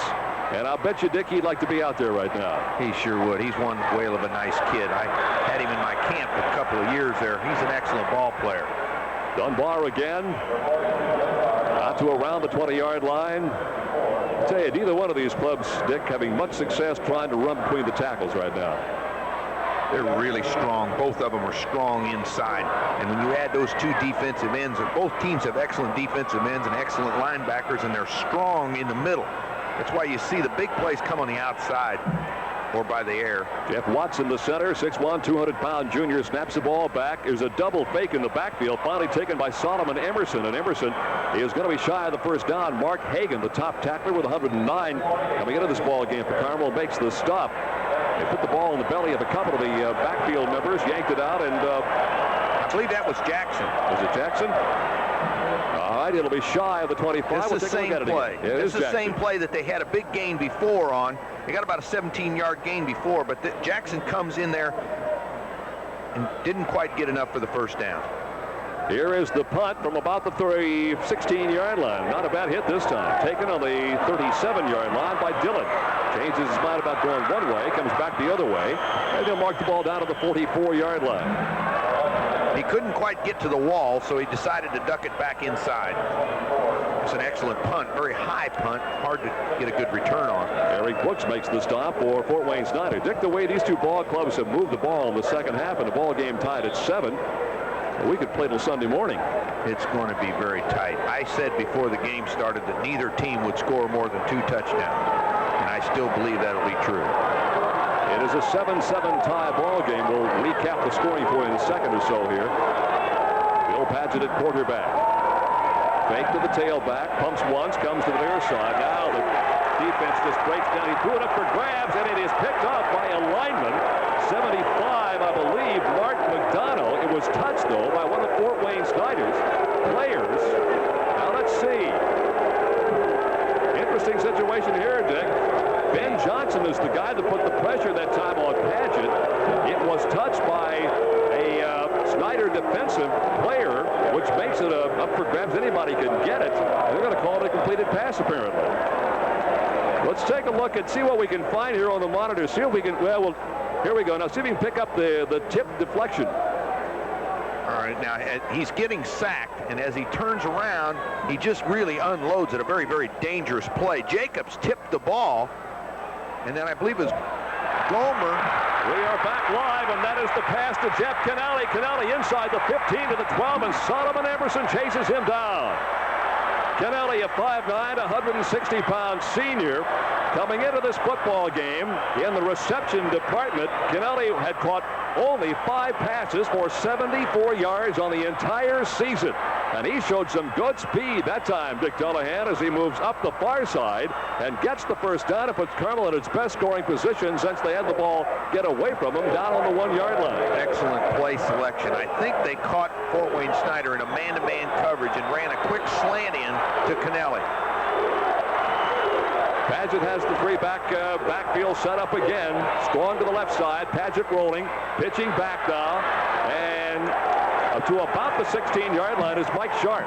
What tremendous defense, Jerry. What great pursuit. They have truly got a great team defensive concept. You'll see 11 guys, practically 11 guys around this ball. Here they come from the backside all the way. Raines. Here comes Jacobs. They're swarming.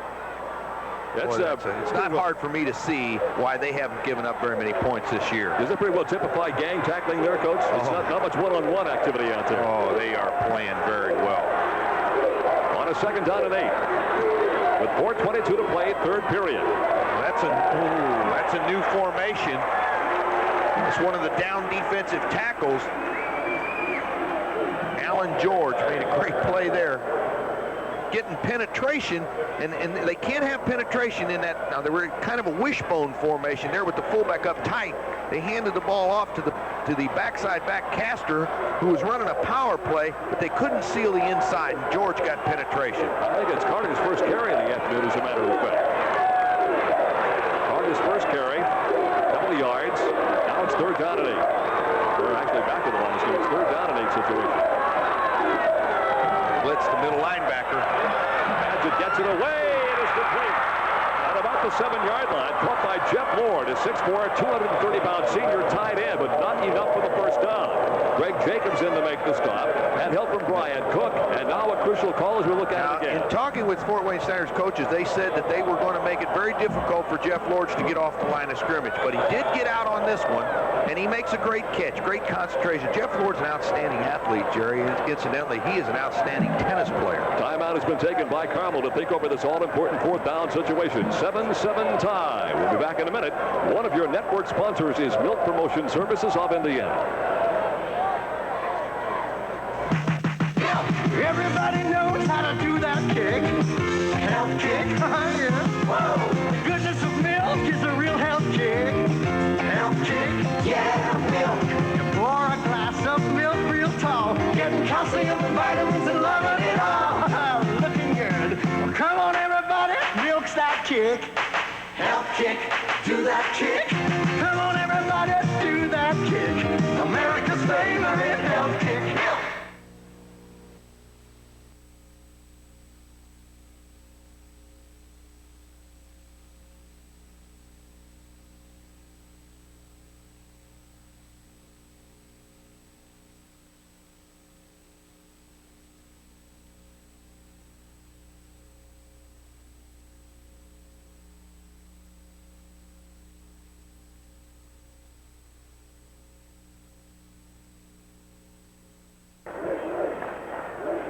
Back of the Hoosier Dome, Jerry Baker, Dick Dullahan, and Hilliard Gates. Hilliard's on the sideline. Got a field goal coming up, Hilliard, or can you tell? I can't tell from here. They had a long talk. As you know, Jim Belden came out on the field and discussed it, so let's take a look. Apparently not. Neither team has kicked a field goal all year. I'm really surprised at this. 4th down and 3. Well, it's a long way to go. No better success than either ball club has had on the ground. Flood pass. Here's Flood Padgett. pass. Padgett may run for it. Padgett is inside the 5, but I don't think he made it. Well, another good defensive play by Fort Wayne Snyder. This time the linebacker, Steve Scott, 6'1", 175-pound senior, is credited with the stop. You'll get a chance to look at it again. Now they're flooding the zone. It's really a one-man pattern, and I think he told Padgett to keep the ball. I don't think he wanted him to throw that ball. I think he wanted the lead blockers to get out in front of him there, and Grimm threw a block with the inside pursuit. Rohrbacher was there. You know, Dick, this is one of those situations where a lot of teams, as you suggest, would have had the field goal with no problem, but neither of these teams has made a field goal all year long. It's just really not a regular part of their offensive arsenal. I'm really a little bit surprised we didn't have a field goal there. Inside 2:57 to go here in the third Dunbar. period. Dunbar's got running room. Dunbar's got the first down. Dunbar's got great speed. Dunbar may go all the way. It'll be a 95-yard touchdown run by Vaughn Dunbar. They'll never get it.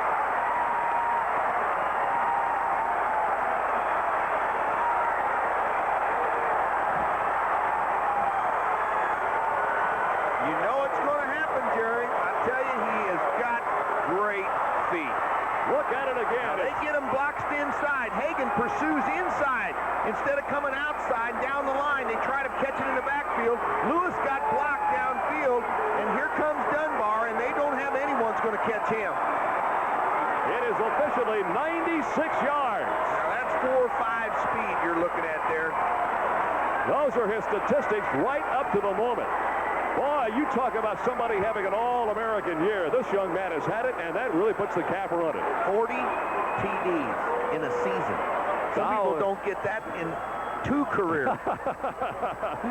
And the point after, it's Cook, who was 73 of 81, 74 of 82. 14-7, just as we said they might play forever. A 96-yard touchdown run by Vaughn Dunbar. And with 2:42 to go in the third, it's Fort Wayne Snyder 14 and Carmel 7. One of your network sponsors is Farm Bureau Insurance. Daddy, wanna play the guessing game? Sure. What do you buy that you hope you never use? Hey, that's a tough one. Is it something for you or something for me? It's something for both of us. Is it big or little? It's big and real important. Give up? Yeah, what do you buy that you hope you never use? Life insurance, silly. Life insurance? Because life is full of surprises.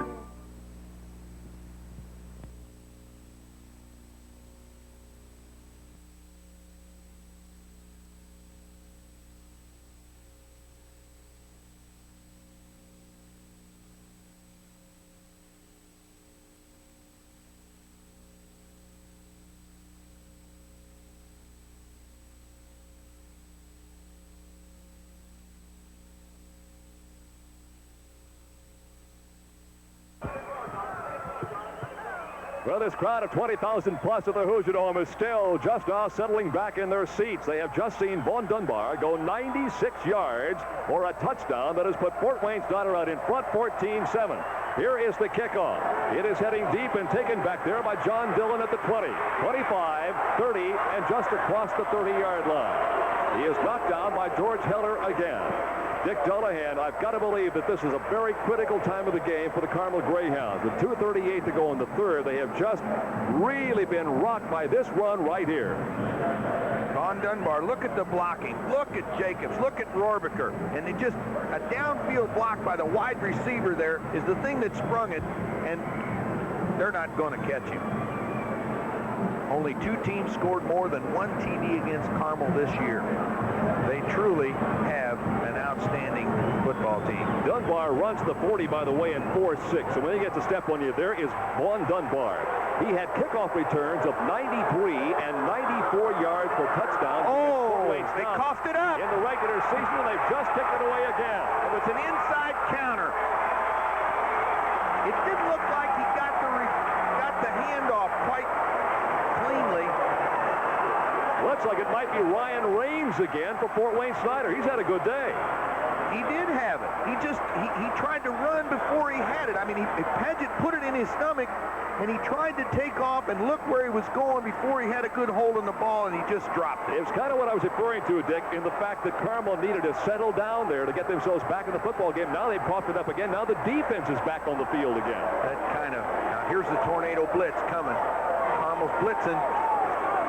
Oh, buddy. Dunbar cuts to the outside. He'll get himself about 5 yards on a play that maybe should have been shut down almost at the line of scrimmage. And Mark Hagan is in once again to put a stopper on it. I guarantee you, Jerry, you're going to see that guy big time. And that guy might wind up playing on Sunday, too. Have you indicated, as we look at the turnovers, any indications in talking with the Fort Wayne Snyder people, they were not quite sure where he might go to school next year? Well, they indicated that he was looking strong at Michigan and Alabama, and I'm sure there'll be a bunch of other ones chasing after him. He fits in the Michigan mold, doesn't he? You think about Michigan, the Wolverines, and the way that Bo Schembechler runs that outfit, he fit right in up there. He's truly great. They give to the up man this time. Brock Rohrbacher, nothing going there. Grossos at that outside linebacking position is in to make the stop. Now that looked like as if it was a play that we hadn't seen much of before. It looked like a little bit of a ride option to Rohrbacher. No one blocks Grossos on the play, and Rohrbacher had to bounce it outside. Grossos made the play. Yeah, they let Grossos go, and he closed down and made the play. Tight end right side, wideouts both ways. Kinnison, a little reverse action to hurt Jackson. Jackson running. Oh, Jackson has one man to beat, and he can't get by Neil Glaze. Well, that's a touchdown-saving tackle by Neil Glaze. A great play, but the execution on this is a fake the speed option, and then they run the reverse back to Jackson from the wingback position. He breaks inside the block and shows his great athletic ability. Well, that is a great tackle by Glaze. You're right. Boy, that was a great play by Glaze, because he had a blocker in his face to come off the block and make the tackle. Mike Hawley into the bag of tricks, at least ever so slightly so. It is a first down. Pitch back to Dunbar. Dunbar, a couple of yards on the left side. And with 1 second, that's it. We've gone through 3 for the 5A state championship. 20,000 plus on hand at the Hoosier Dome, and they have seen Fort Wayne Snyder, by virtue of a 96-yard run by Dunbar, take the lead. 14-7 the score. We'll be back to the final quarter. One of your network sponsors is American Fletcher National Bank.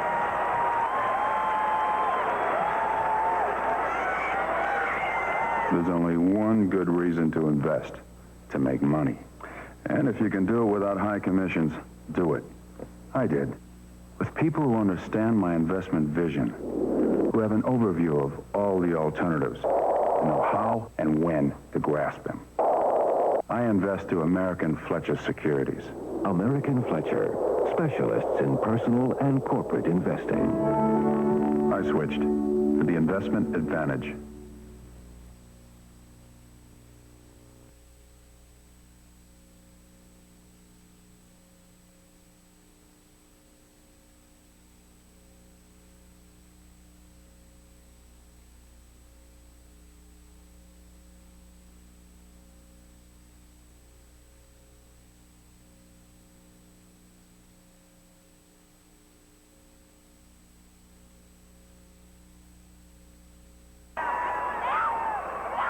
Dunbar with 18 carries, 176 yards, and a couple of touchdowns today. Boy, he has had himself some kind of an afternoon. I'll tell you the truth about it right now. If Fort Wayne Snyder could force this ball into the end zone and get themselves a 21-7 lead, Carmel just might not be able to catch him. It's 14-7 right now. Here's Dunbar again. Dunbar cuts inside of the 15 and works his way down almost to the 10-yard line. And it'll be close to the first down, but I think he's going to be shy. Now, they changed their formation a little bit there. They came with a pro set with a wideout on each side, and they brought Jackson in motion back towards the formation. Jovan Harvey, their strong tackle, made a great block on the defensive tackle from Carmel. Excellent run by Dunbar again, cutting the ball back across the grain. Dunbar was All-State last year, 230 carries for 1,468 yards and 19 touchdowns. He has knocked those statistics all to heck with the kind of a season he's had this year. Try it again. Dunbar going to the outside, cuts inside. side down to the 3. Jackson was downfield throwing a block and got knocked off the block in front of Dunbar, or that would have been a touchdown. Jackson's been downfield blocking the whole game, and he goes down to throw the block and lines up on his face, and he can't get out of Dunbar's way. So it's 1st and goal now for Fort Wayne Snyder. One of the Panthers rather slow getting up off the deck. Jerry, I can't say it enough. This young man is truly a blue chipper. If he's not the best running back in this state, I don't know who is. He's a superstar. Jackson was the man that Dick was talking about getting caught on the onslaught there. He comes out and Ron Humphrey goes in. Now from the... Oh, a mistake. From the 2-yard line, no less. Left guard jumped. Missed count or something. Number 60. That'll cost him 5. Bill Anderson. And it'll be second, or it'll still be 1st down and goal, but this time instead of being from the 2, it'll be from the 7. We'll take a look at it again. Watch the movement left side of your screen. See the little movement there. He just jumped. There it is. Once you're set, you cannot move. Anderson, the 5'8", 165-pound senior. He's the little bitty guy on that offensive line. Up there goes 220, 165, 200, 180, and 285. Harvey on the right end is that 285 guy. Harvey is really a Hulk over there. I mean, he really gets movement. He's a player. Out of the power eye again with Dunbar. Man with the pitch back. Cuts back the other way. And good defensive play that time. John Goldner, the middle guard, is in there on defense, and Elliott. Now that was good pursuit. Now the defense bottled it up at the point of attack and forced Dunbar to cut back, and then they had the pursuit from the backside. Elliott and Gomer come back on the backside and make the tackle. Dennis Trice has come in now, one of the wideout spots for the Fort Wayne Snyder Panthers. It's 2nd down and goal. Carmel's got their goal line defense in there now. Just inside the 10. Dunbar this way. They've got him at the line of scrimmage again. Good defensive pursuit. Rasky is one of those in there. There is Bo Belden likewise. John Rasky, Belden. See, they're showing the kind of defenses. Both these teams are super football teams. Now this is a counter option. See the quarterback fake the one way, come back with a speed option to the weak side. Rasky stayed at home. There's Hagan and Elliott and Belden right there. Going to be interesting now. And a 3rd down and goal, if they don't get the touchdown, will Fort Wayne Snyder opt for the field goal? They haven't kicked one all year either. I think they will. Here is Kinnison, and Kinnison's hit a 20 at the 20-yard line. Well, there is some great pursuit by Rasky again. He had 7 sacks. Blocked him. 7 sacks coming into this afternoon's game, and I think you're right, Dick. I don't think anybody laid a hand on him. No look one at it blocked again. him. I think no one was assigned to him.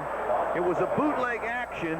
And he comes from the outside. He didn't have time to turn around on that one. No, we're talking about, instead of being a 15-yard field goal or so, it is a 34-yard field goal attempt by 22 Brian Cook. He hasn't hit one all year. It's blocked and picked up by Cook. Cook to the 20, to the 18, and Carmel has staved off what could have been disaster.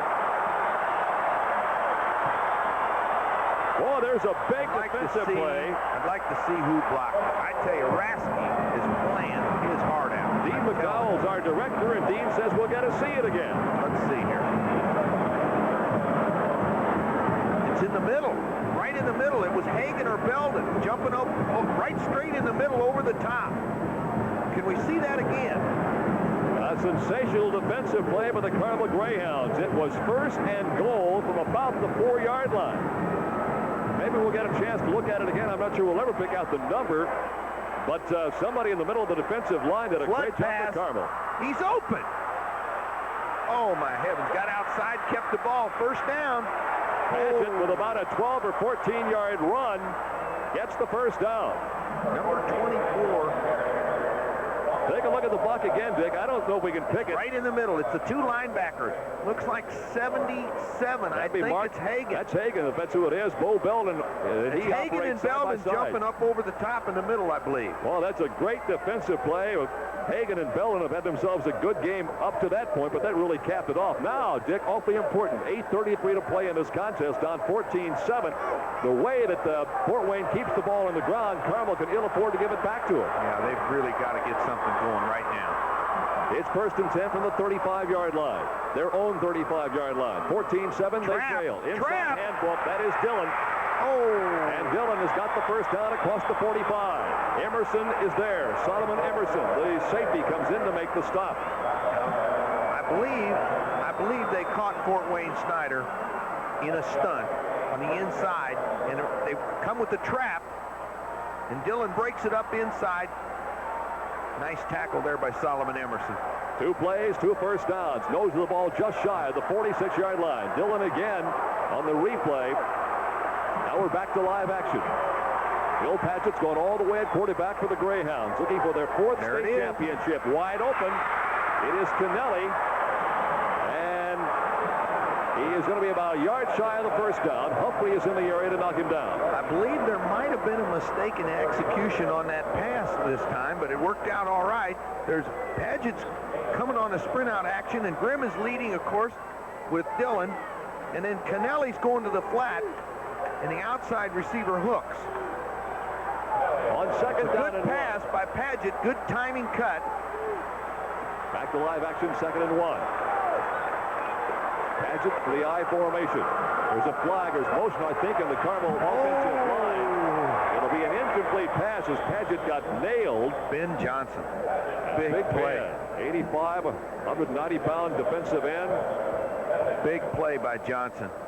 Boy, is he an athlete. He is showing the quickness. Watch, he gets rid of the blocker right there, comes over the top, swims him, and flips Padgett down. It is a penalty against Carmel. Conversation now with Brock Rohrbacher. And we will see what the options are. It'll be either a 3rd and about 1 or a 2nd and about 6. And they will apparently take the penalty. They will. So while Carmel will pick up the use of that down all over again, illegal 6 yards procedure. away. Boy, this is a tremendous football game, Jerry. These teams are really hitting. You're seeing some great future college players on this field. I mean, they can really play. I'd have been disappointed in anything other than that, Dick. You got numbers 1 and 2 with the kind of credentials that they had. You expected it to be a hard-fought football game, and that's precisely what we've seen. 7:25 to play, 4th period. Carmel with the football. They trail 14-7. Shotgun. 6. Oh, the shovel pass. Oh, what a play by Rohrbacher. Oh, shovel pass. Usually catches people napping. It was Dillon who took the shovel pass, Dick, and he only had to beat about the first tackle, but Rohrbacher just did a sensational job. Rohrbacher's a player, Coach. I'm telling you, he is tough. He read it beautifully. Coming in for that linebacking spot, and there is Dillon. Now we're talking 3rd and, well, let's see. Let's call it 6 yards to go for the first down. Here is the biggest 3rd down play of the football game. That right last play usually catches people napping. Right at midfield. They're in a pro set now. Bootleg action again to the weak side. Padgett's got plenty of room to run. Now throws the pass over the middle. Oh! Is that Jeff Lord, I believe? What a beautiful job by Padgett. Padgett kept his poise. He waited for Lord. Lord was a little slow getting out off the line of scrimmage because they've been holding him up. The inside fake caught the defensive end napping. Padgett's outside containment comes back and throws it back to Lord, who stopped and turned back to the inside. Now that's good seniors, good confidence. That's a great play by Lord and Padgett. Solomon Emerson, number 20, the safety, makes the stop for Fort Wayne Snyder. It looked for all the world that Padgett had a ton of room to run in, but opted to go for the pass and got himself the first down. 3rd first down of the drive. On the 37, here's Padgett upstairs again. Plenty of room. Oh, here's the throw to Lord. He's going to drop the football at the 1-yard line. Jeff Lord had beaten the defensive man, and the pass was there. This play also, it's the same basic pass, the same backfield action, just change the formation a little bit. Padgett comes over the top with it. Beautiful pass, lays it in his hands just out of his fingertips. Ryan Raines, who was not on the depth chart that Mike Hawley gave me, has nonetheless had a busy day. He was the defender that time on Jeff Lord. Now, Jerry, I mentioned before, Jeff Lord was a tennis player at Carmel for his first 2 years in high school, and that's very unlike him to drop a pass like that. Characteristically, he hasn't dropped any all year. Elias and Klein as Padgett hangs onto the football and gets it right to the 35-yard line. Yeah, we talked about how that last third down play was so critical. So is this one. Carmel had a miscue in the backfield on that last play, and Padgett turned around, and there was no one to hand the ball off to. 5 minutes, 40 seconds to play in the football game, and a timeout has been taken. 5:40 to go in this contest. It is 14-7. Fort Wayne Snyder has taken the lead. Carmel with the football and an all-important third down play coming up. And we'll take the timeout, and we'll have that third down play for you momentarily. One of your network sponsors is Milk Promotion Services of Indiana. How many plays?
Dick Dullahan just told me, some of you find it hard to believe, Mike Grimm has not carried the football one time in the second half for Carmel. And it's 3rd and 9 or 10, and characteristically, they don't give it to him on this type of situation either. Now, you might see a screen pass to Grimm over on this side. They've done that. 5 minutes, 39 seconds to play. Flood pattern. Padgett's running. Run it. Padgett running is going to be shy of the first down to the 30. He'll still be about 3 yards shy. It'll be 4th and 3. Now comes a coaching decision as Steve Scott makes the stop at the linebacking position for Fort Wayne Snyder. We'll look at it again. Now that was a flood pattern, but it was really a one-man pattern. They used Padgett, and I think he's got the option that he reads the outside man, and if he's open, he throws to him. If he isn't, he's got the option to run the football. Kennelly brought the play in from head coach Jim Belden. What do we got here? It is Grimm, and Grimm is going to miss the first down and turn the ball over to Fort Wayne Snyder. The defense has done it again. That was the first time in the second half that Grimm carried the football, and Jacobs and Scott combined on the tackle to stop him. Well, he figures that he's going to give it to his big fullback now, Grimm, but a great play over there by Jacobs. He just has been very, very hard to handle over there. They just can't handle him one-on-one, and he just knifed in there and made the tackle. Fort Wayne Snyder comes back to the line of scrimmage now.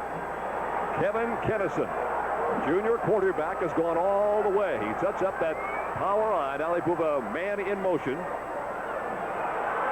And they give to Dunbar. Dunbar is just shy of the first down. David Lewis to make the stop. I recall that John mentioned one of the earlier drives by Fort Wayne Snyder. Dick Dullahan ate up like 7 minutes or something. They can literally eat this clock apart right now. Jackson and Rohrbacher in front of Dunbar. I'll tell you, that is one fine football team. They're coming hard. 4 minutes and 10 seconds to play. Fort Wayne Snyder out in front, 14-7. Jackson in motion again. Dunbar stopped the first down after the 45-yard line. Carmel is overrunning that sweep. Hagan is getting out in front of it, and they're getting them walled off. See, they're walling off the backside. Harvey and Drosos got walled inside, and then Hagan and the linebackers are overrunning the play, and Dunbar's breaking it back inside of them. Mike Hawley's going to be the president of the Indiana Football Coaches Association next year. He's the vice president this year. Boy, he'd like nothing better to go into that slot 205 as the state champion. On the belly series again, and a hard hit behind the line of scrimmage. A couple of yards behind the line of scrimmage. Craig Ledoux, number 73. Makes the stop. Clock continues to run down to 3:25 to play. Now it's second down. Carmel has 2 timeouts left, and Fort Wayne Snyder also has 2. Dennis Trice in at the split end spot, going wide to the top of your screen. Everybody else is in tight. 3 minutes and 5 seconds to play. They put Jackson in motion. Here comes Dunbar. This time they with got him. Great pursuit that time by John Rasky, going back inside the 40-yard line. And a third down, and about 15 to go now for the first down. Carmel needs that ball back again. That was an excellent play by Rasky. Rasky's kind of an unsung hero of this football team for Carmel. He plays very steady and very solid. He's been a solid performer in this ball game for sure. Vaughn Dunbar in the playoffs this year has had 112 carries for 698 yards and 7 touchdowns coming into the game. But, boy, he had the biggest run of the year, that 96-yard touchdown run that gave them that 14-7 lead. There's motion on the right side. That's Greg Jacobs, the tight end. He moved. The defensive man out there, Chris Grossos, also moved, but I assume an illegal procedure call. That's what it is against Fort Wayne Snyder. That'll cost him 5 more. And look at it again, the top of your screen. That'll be 3rd and 20. Now, Dick, the importance of this penalty is that assuming Snyder does not make the first down, the kick will give Carmel better field position, obviously, than where they were upfield. 2 minutes and 15 seconds to play in this football game. 2:15. They're waiting for the clock to run down, Jerry. 12 seconds left before they have to get He's looking right at the clock on the field. 25 seconds in high school football to get that snap off. Reverse. Here is Jackson. Jackson will be brought down shy of the original line of scrimmage. Now it's going to be 4th and 12. Now, Carmel's got to use their timeouts wisely, and in fact, they've just used one of them, Dick. 1 minute, 58 seconds to play in this football game. It's Carmel trailing Snyder 14-7, but the Greyhounds have the football for what is probably going to be the final chance in the game. And we'll be back with all that exciting action for you from the Hoosier Dome in just a moment.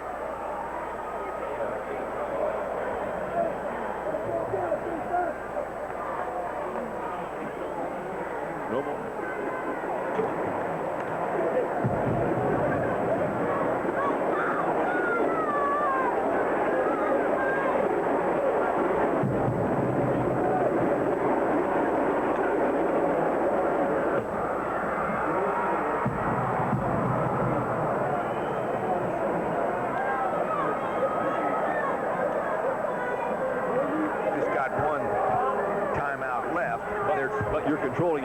Controlling the football, so you have control over the timeouts. That's right.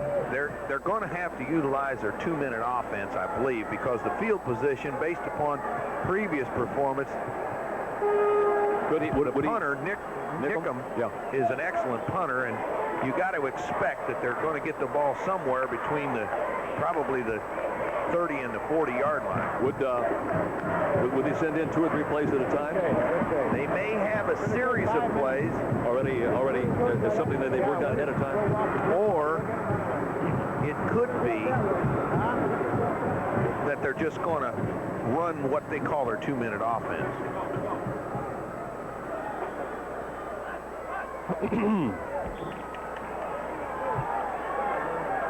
Mike Nickum going back to his 30-yard line. He's had 2 punts this afternoon, one of 44, one of 38 yards. Well, he's got to knock this one hard. Here is Dillon, the deep man. The kick is not particularly good. Hits on about the 35 and takes a bounce out of bounds. That will stop the clock. The official marks the ball just shy of the 29-yard line. Now, Dick, you suggested during the timeout break that maybe Carmel goes into a 2-minute offense here, and maybe they've got some plays already pre-called. Well, they could very well have a predetermined series of plays called, but I think you're going to see the quarterback in a no-huddle type of offensive attack. Because as you can see, they've got some 72 yards to go in 1 minute and 50 seconds, which is plenty of time, but they do have to get a touchdown, and a field goal will not do. The only whiteout was at the bottom of your screen. Jeff Kennelly, the flanker back. Everybody else is in tight. Twin setbacks. They're coming to Kennelly on the near side. There's interference. That'll be 15 yards in the first down. Ron Humphrey was the defender in that area, and a pretty good pattern run by Kennelly that time, Coach, because he literally ran himself into that interference call. Now, it's a slant in. Now, if you're the defensive coach, you're saying, hey, they're 71 yards away from a touchdown.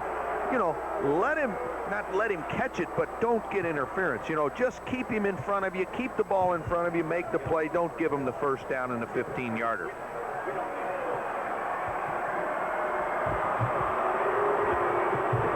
as we move into the final minute, 47 seconds of our football game, for the benefit of our network stations, we're looking at about a 6:15 Indianapolis time off time for our telecast. But the way this thing is going, who really knows? But that's our shot right now for the folks back in the engineering studios around our network. 1:47 to play here. It is 1st and 10 from the 43-yard line. Here is Paget. Paget at the midfield stripe. A pickup of somewhere in the neighborhood of 6 and 2nd down and 4. Brought down by Greg Jacobs. Now, I'm pretty confident, Jerry, that is a one-man pattern. They're sending one back to the flat, and if Paget likes what he sees, he's directed to throw that ball. If he doesn't really like it, he's got the ability as well as the choice to run the football. Well, a couple of times, Dick, he's had that situation where he's going out that way and has opted what looked like it could be a wide open run, opted to throw the football. Hilliard Gates has been patrolling our sideline throughout the afternoon, and Hilliard, I apologize for not getting more of you on here, but this has been one of those games that's not been very much downtime today. Well, I have been fascinated by just listening and watching down here. It's a marvelous football game, one of the best. And this injury by Snyder to Snyder, of course, has stopped the clock again, so we have 1:37 seconds to go. Incidentally, Vaughn Dunbar, of whom you've spoken briefly and voluminously here today, has scored now 40 touchdowns, and he went into the game with over 2,200 rushing yards this year, and you can see why. He also has a tender left ankle, and so he likes to run more to his left than to his right. Back to you, Jerry. All right, let's take a look at the injury. It'll be on Steve Scott, who is the linebacker. Dick, see if you can pick it out here, number 51. There he is, right here, the bottom right-hand side of your screen. He turned it. He just turned his ankle. Yeah, just a twist. All right, good camera work by our gang here today, covering the football game. And that was good camera work. Hilliard, Hilliard, you're down there next to that Fort Wayne Snyder Ball Club. What's the enthusiasm factor? I beg pardon, I couldn't hear you. How enthusiastic is this Fort Wayne Snyder Ball Club? Pretty much sky high with Well, they're excited, but they're a little tenuous at the moment here on the sideline. Big play, 2nd down and 4. Bootleg action. Paget's open. Paget's got time. He's trying to go to Lord. Lord's got it. 15, 10, 5, touchdown! A 50-yard touchdown pass. My goodness, just when you think you've seen it all. Now, what a tremendous play. I'll tell you, this is a great pass by Billy Paget after a play-action fake. He sets his feet. A beautiful pass. Good action. Had a little pressure in his face. Jeff Lord beat the defender, and he's 6'4", 230 pounds, Jerry. I'll tell you what. Now, he runs about a 4.7, 4.8 40. He's a legitimate big-time football prospect. This is a big play. Oh, are they in his face? What concentration. Jeff Lord was the leading receiver on this ball club with 17 catches for 392 yards and 4 touchdowns coming into the game. Now, before you start celebrating in Carmel just because you got a tie, you ain't got a tie just yet. Here comes the all-important point after, and in that department, Dillon is 32 of 38, counting 1-for-1 today. And there's nothing automatic at this time. Got the momentum. Well, I don't know what they're going to do. Joe Pate, our executive producer, always the gutsy executive producer, since he's up here in a shirt and tie, says, do we go for 2? Coach, what would you do right now? You got a chance to win a state championship or go for the tie and play overtime. What do you want to do? Come on, come on. I think I'm going to kick it. You're going to kick it? I'm going to kick it. I got the momentum. If I do have to play overtime, I just scored last. You don't have to explain it. If you don't want to go for it, just say so. No, I'm going to kick it. I'm going to kick it. And that is exactly what's going to happen to Carmel now. Okay, here we go. Kennelly will hold. It'll be interesting to see. We might go 10 overtimes. These two teams trying to keep each other out of the end zone in overtime. It is up. It is good. Tied up. Money player. All right. Nice job, John Dillon. For you network stations out there, we promised you 6:15. Forget that. He's probably had a lot of other kicks, maybe that he's prouder of, but that's the most money kick that I bet he's had. Well, Dick, your network sponsors for today's telecast are Farm Bureau Insurance and the nearly 700 Farm Bureau Insurance agents throughout the state. American Fletcher National Bank, where the advantage is yours, and Milk Promotion Services of Indiana and your local Indiana dairy farmer. I think back to what Hilliard Gates said a couple of minutes ago. Hilliard, your observation was very well taken. You made comment that while Fort Wayne Snyder might have been excited, they were somewhat reserved, and obviously with good reason, my friend. Jerry, there's so much noise down here, I can't hear you. There was a funny feeling here on the bench just before that long pass. I think I made reference to it. I didn't expect a touchdown pass, but something was ominous here on the sidelines. I don't know what it was. Now, Snyder still has a chance, so Carmel can't let down either. No, that's a good point. They're not going to kick that ball to Dunbar, I'll tell you that. Well, they've tried to keep it away from Vaughn all afternoon. It is Humphrey deep, Emerson deep, and Dunbar is deep. They keep it on the ground. It is picked up there by Humphrey. Humphrey fumbles the football and is hit almost immediately and out of bounds at the 17-yard line. Now, that is an excellent job of coaching there, and it's an excellent job of kicking. They're trying to keep that ball away from Dunbar, and they've done it very well effectively all afternoon. I don't think Dickey's had it on a kickoff yet, has he? No, he hasn't. And now, what you might also think about, Dick, here's a Carmel scoring drive, 2 plays, 71 yards, that big Padgett to Lord 50-yard pass. You might think about how you can briefly explain to our viewers who might be first-timers how the overtime session works if we get there, because it's not particularly complicated, but it's unique. Yes, that's true. 1:16 to play in the fourth period. Here is Dunbar. He's a game breaker. Oh, no. Dunbar gets Look outside. at this. Dunbar goes down the sideline. Dunbar cuts back inside. Gets by one defensive man. Is brought down to the 27 by John Daly. What a running back. What a tremendous. That's the same play they scored the touchdown on before. From the now watch 22. the blocking. The blocking up front. Harvey up front. Rohrbacher knocks the strong safety straight back on his back. Lewis gets caught up inside, and the flanker came down and blocked him. Here comes Dunbar breaking back. Thank God for John Daly. 49 yards. What on a that play. run. Well, Vaughn Dunbar is everything they said he was, and even a little bit more, because once he gets outside, great foot speed. Same play. Great hit by Bo Belden. Oh, what a stick. Now a timeout is taken by Fort Wayne Snyder. Now Lewis supported that run. Rohrbacher is great, Coach. He will knock you down.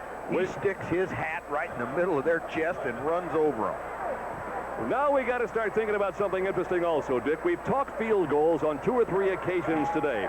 Neither team has hit one, though a couple have been tried. In fact, Carmel had one hit the crossbar. A high school kid, Dick, about how far out do you feel comfortable with your Ben Davis ball club as far as the field goal is concerned? Well, we were fortunate, had a couple of good kickers this year, and we felt we could kick from 37, 38, 39 yards, something like that. That's a normal thing for a high school kid. Rarely do you see very many over 40 yards. Let's go down to the sidelines here at the Hoosier Dome and check in with Hilliard Gates. Well, Jerry, I was just speculating with Dick about the length of the field goal. They're on the 28-yard line. I was checking the coach at Snyder. He wants his kicker back only 7 yards. Yeah, but they're too far back here. I don't see them hitting. See, it's always 7 yards from the line of scrimmage, so you're talking a 45-yarder. Oh, there's the big play by Lord again. I'll tell you what, he has great hands. That young man. That'll go in his video scrapbook, as will the Dunbar run. What a great football game. We're tied at 14 with 46 seconds to play. Jackson is the man in motion. Here is Kennison. Kennison escapes a couple of tacklers. He won't get by this one. Finally coming in is number 40, John Raskey again. They swarm under him about the 32-yard line. The ball might have gotten free briefly, and now a timeout is taken again, this time by Fort Wayne Snyder, and that is their final timeout. Carmel has none either. And boy, we're staring overtime right in the face with 31 seconds to play. Now, you can't get too cute, you know, and give up a turnover, and the ball gets run the length of the field the other way. So Snyder's got to use their head, too. Now, here's the way scoring went in the football game. In the first quarter with 4:57 to go, Grimm scored on a 1-yard run to make it 7-0. In the second quarter, quarter with 11:55 to go. 5 seconds into the second period, Dunbar takes it in from 11 yards out. It's tied at 7. Then Dunbar again with 2:42 to go in the third period. A scintillating, magnificent 96-yard run. It's 14-7. Fort Wayne Snyder. And then just seconds ago, with 1:20 to play in this game, a 50-yard pass in the air from Bill Padgett to Lord, and a tie ball game at 14. The point after was good. Now, with 3rd down and 13 to go, it is Fort Wayne Snyder's football on the Carmel Greyhounds 32-yard line with 31 seconds to play in the game. And that, in a nutshell, is all you have missed if you just joined us here. It has been, for Dick Dullahan, Hilliard Gates, and yours truly, Jerry Baker, just one of the greatest 5A championships you'd ever want to see. Enjoy this 3rd down and 13. Here's a big one. Reverse to Jackson. Reverse to Jackson. He coughed it up. Picked up by Carmel's Greyhounds inside the 10 of the 8-yard line. What a great play. Now, I'll tell you, that was very well executed also. Realistically, all this does, as you look at it again, is really cement the overtime situation. Here's the reverse. Keep your eye on Jackson. The blocking downfield. Excellent job. He just coughed it up. That tackle. I'm not sure who made the tackle. But he hit him and raked the ball loose. That was a great tackle. I don't know if you can see it again. I'm not sure which of the linebackers might have gotten out there on Jackson to make the tackle. But it was a great defensive effort. Now Carmel with 5 seconds to go. I don't think they'll do anything dumb here at all. Just probably grab it and fall to the ground, and that's it. Time is out. Well, for the first time since we began telecasting these championship football games, which goes back a few years, we've got ourselves an overtime session. We have gone through 48 minutes of great football, and we're tied at 14. A reminder again that your network sponsors for today's telecast are Farm Bureau Insurance and the nearly 700 Farm Bureau Insurance agents throughout the state, American Fletcher National Bank, where the advantage is yours, and Milk Promotion Services of Indiana and your local Indiana dairy farmer. Absolutely outstanding 5A title game. Now, Dick Dullahan, the head coach at Ben Davis High School. For those uninitiated, tell us briefly how this overtime session will work. It's not like the pros where you flip a coin and start kicking off and playing the game. It gets very interesting right now. Well, each team will be given the opportunity to score from the 10-yard line. There will be a toss of the coin, and one of the teams will be given a choice. Here's that 96-yard run again, Dick. Yeah, here it comes. This was a great play. Game breaker here as far as Fort Wayne Snyder is concerned at 2:42 of the third quarter. Watching Vaughn Dunbar. Remember that name. Super job. Super job.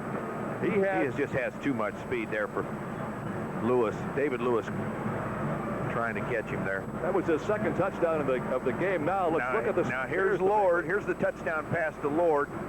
Chuck Andrews over there blocking for him with defenders in his face, and Lord concentrated on the ball all the way. Ron Humphreys tried to take it away, but Lord is a fine athlete, made that play. Dunbar's had 2 touchdowns today. He has 12 multiple touchdown games on the year. In fact, in 2 games against Fort Wayne and Fort Wayne Concordia, he scored 5 touchdowns in each of those games. In 3 others, he scored 4 touchdowns in each game, and today he has 2 touchdowns. And he's just one of those players who you get to feeling a little guilty, Dick, about mentioning his name so darned often, but he is just one great football player. Now, back to the overtime session. Put the ball down on the 20. You get 4 plays to score any way you want to. Each team will get it on the 10. A 10. Now, we've got a fumble here. Here comes Jackson. Let's see if we can see who makes this tackle. Drosos. Drosos made the tackle and caused the fumble. Now, I personally saw him bench press 380 pounds one time, Jerry. And 380 pounds is a tremendous bench press for anybody, let alone a high school player. Here's the flip. Let's pick this up. Yeah, this will be the flip of the coin. I'm going to flip. Carmel is going to call. All right? I'm not going to turn it over. Who's going to call? Call it in midair. You said heads? You said heads? Yes, sir. All right, it is a head. You have your choice of offense, defense, or which direction you put the ball in play. Which way do you want to go? What direction? All right, so Carmel will be attacking that direction.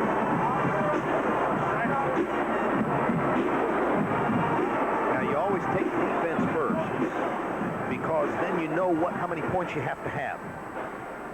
So they take defense first.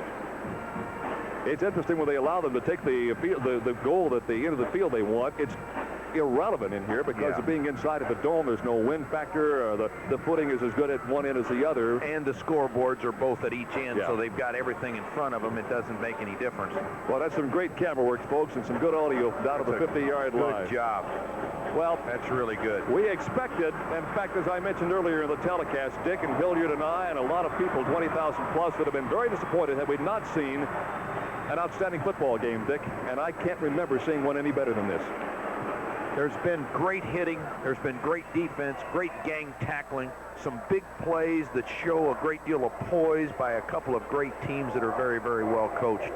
It's truly a credit to Indiana high school football, and I would say this, I'd put either one of these football teams on the field against any state champion anywhere, and I'll promise you, they could play with you. I felt last year's Warren Central team could play with anyone in the country, and I believe both of these teams could play with anyone in the country. Speaking of Warren Central, Carmel beat them on the 19th of September at Warren Central in a hard-fought game, 14-6, and that stopped the Warriors' 34-game win streak, but they had a darn good program out there also. We have been told that, okay, hold on to that. We've got the Middle Attitude Award winner, which we'll hang on to and announce after the game. All right, Dick has explained it to you. They put the ball down on the 10. You get 4 plays to score. You can score by a field goal or anything, touchdown, or you can not score. All right, now, see, this is where Dunbar and Grimm are going to be pressed into action. I believe they're going to take that ball to Dunbar or Grimm. All right, the tailback is Dunbar, of course. He has the football. He is hit right at the line. Got himself one down to the 9-yard line.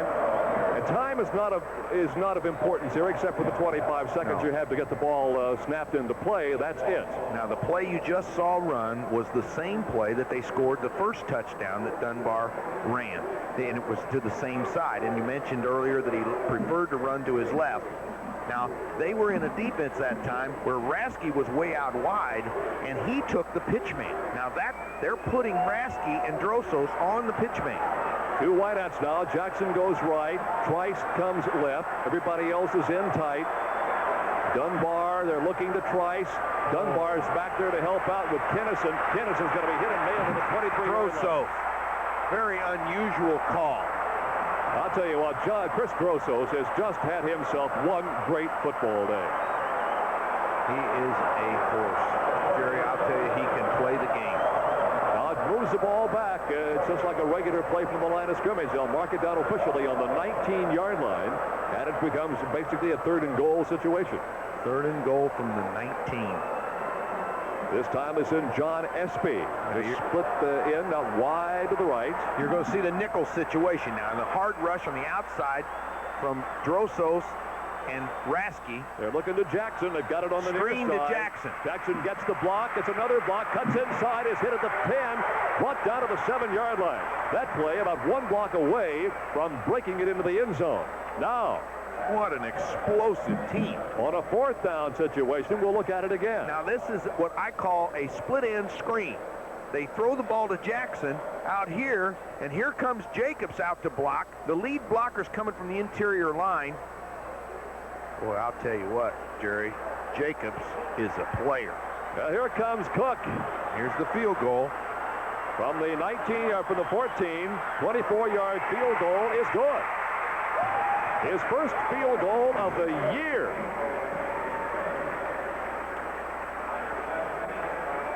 Now, the good thing about that is that Carmel knows what they have to have.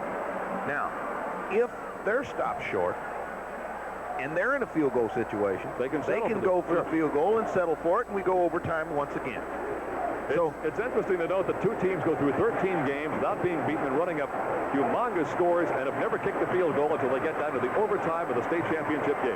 This is a credit to both defensive coordinators, because both the defensive coordinators just do an outstanding job there, and I am convinced that they have absolutely, whoever loses this one has nothing to be ashamed of. What a tremendous football game. Well, Grimm carried the ball one time in the second half of the Carmel Greyhounds. We are suggesting he might be the ball carrier here. Oh, he's open. Wide open. There's your ball game. Touchdown. It is over. The touchdown pass is to Jason Brocky. I don't know how he got there, but there was nobody around him. It was the crossing route. Both tight ends crossed. Lord comes shallow, and Brocky, who they've only thrown about 5 times to all year, comes cross deep in the backfield after the inside fake to Grimm, and to call that play on first down, you got to hand it to Coach Belden, because that is a great call. How many times did Brocky catch a pass in this game, John? That was his first reception in this football game. His second catch of the season. Second catch of the season. Coming into the game, he had caught one pass for 8 yards. You're not going to key on a guy that's caught one pass all season. And Brocky did it. And Dean, can we see it one more time for the Carmel fans? It has just been outstanding play from start to finish in this football game. And Jason Brocky in overtime, and there is Vaughn Dunbar, disappointed, but what a sensational day's work he had. He is sitting alongside number 20, Solomon Emerson. Here is the pass again to Dullahan. Now it's a little play action fake off the inside fake to Grimm. Oh, this is the big one again. This is the play prior to the overtime. Yeah, that's the one that brought him back. Yeah. Ironic that Carmel should come back and should win the game via the pass. With the power running attack that they've had all year, and to come back and to win the game with the pass. Well, if there's any consolation, we are told that Brock Rohrbacher of Fort Wayne Snyder has won the Philadelphia Mental Attitude Award. Here is the game that won it all for the Carmel Greyhounds. Boy, what an excellent, excellent play. What a big play by Billy Paget. I got to hand it to him. What tremendous poise and execution. Well, it's been a sensational ball game.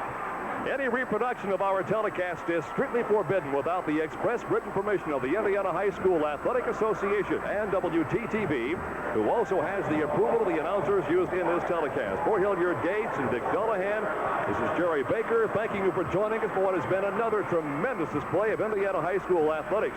That's it from the Hoosier Dome. Again, the final score in overtime. The Carmel Greyhounds win the 5A state championship 20-17. So long, everybody.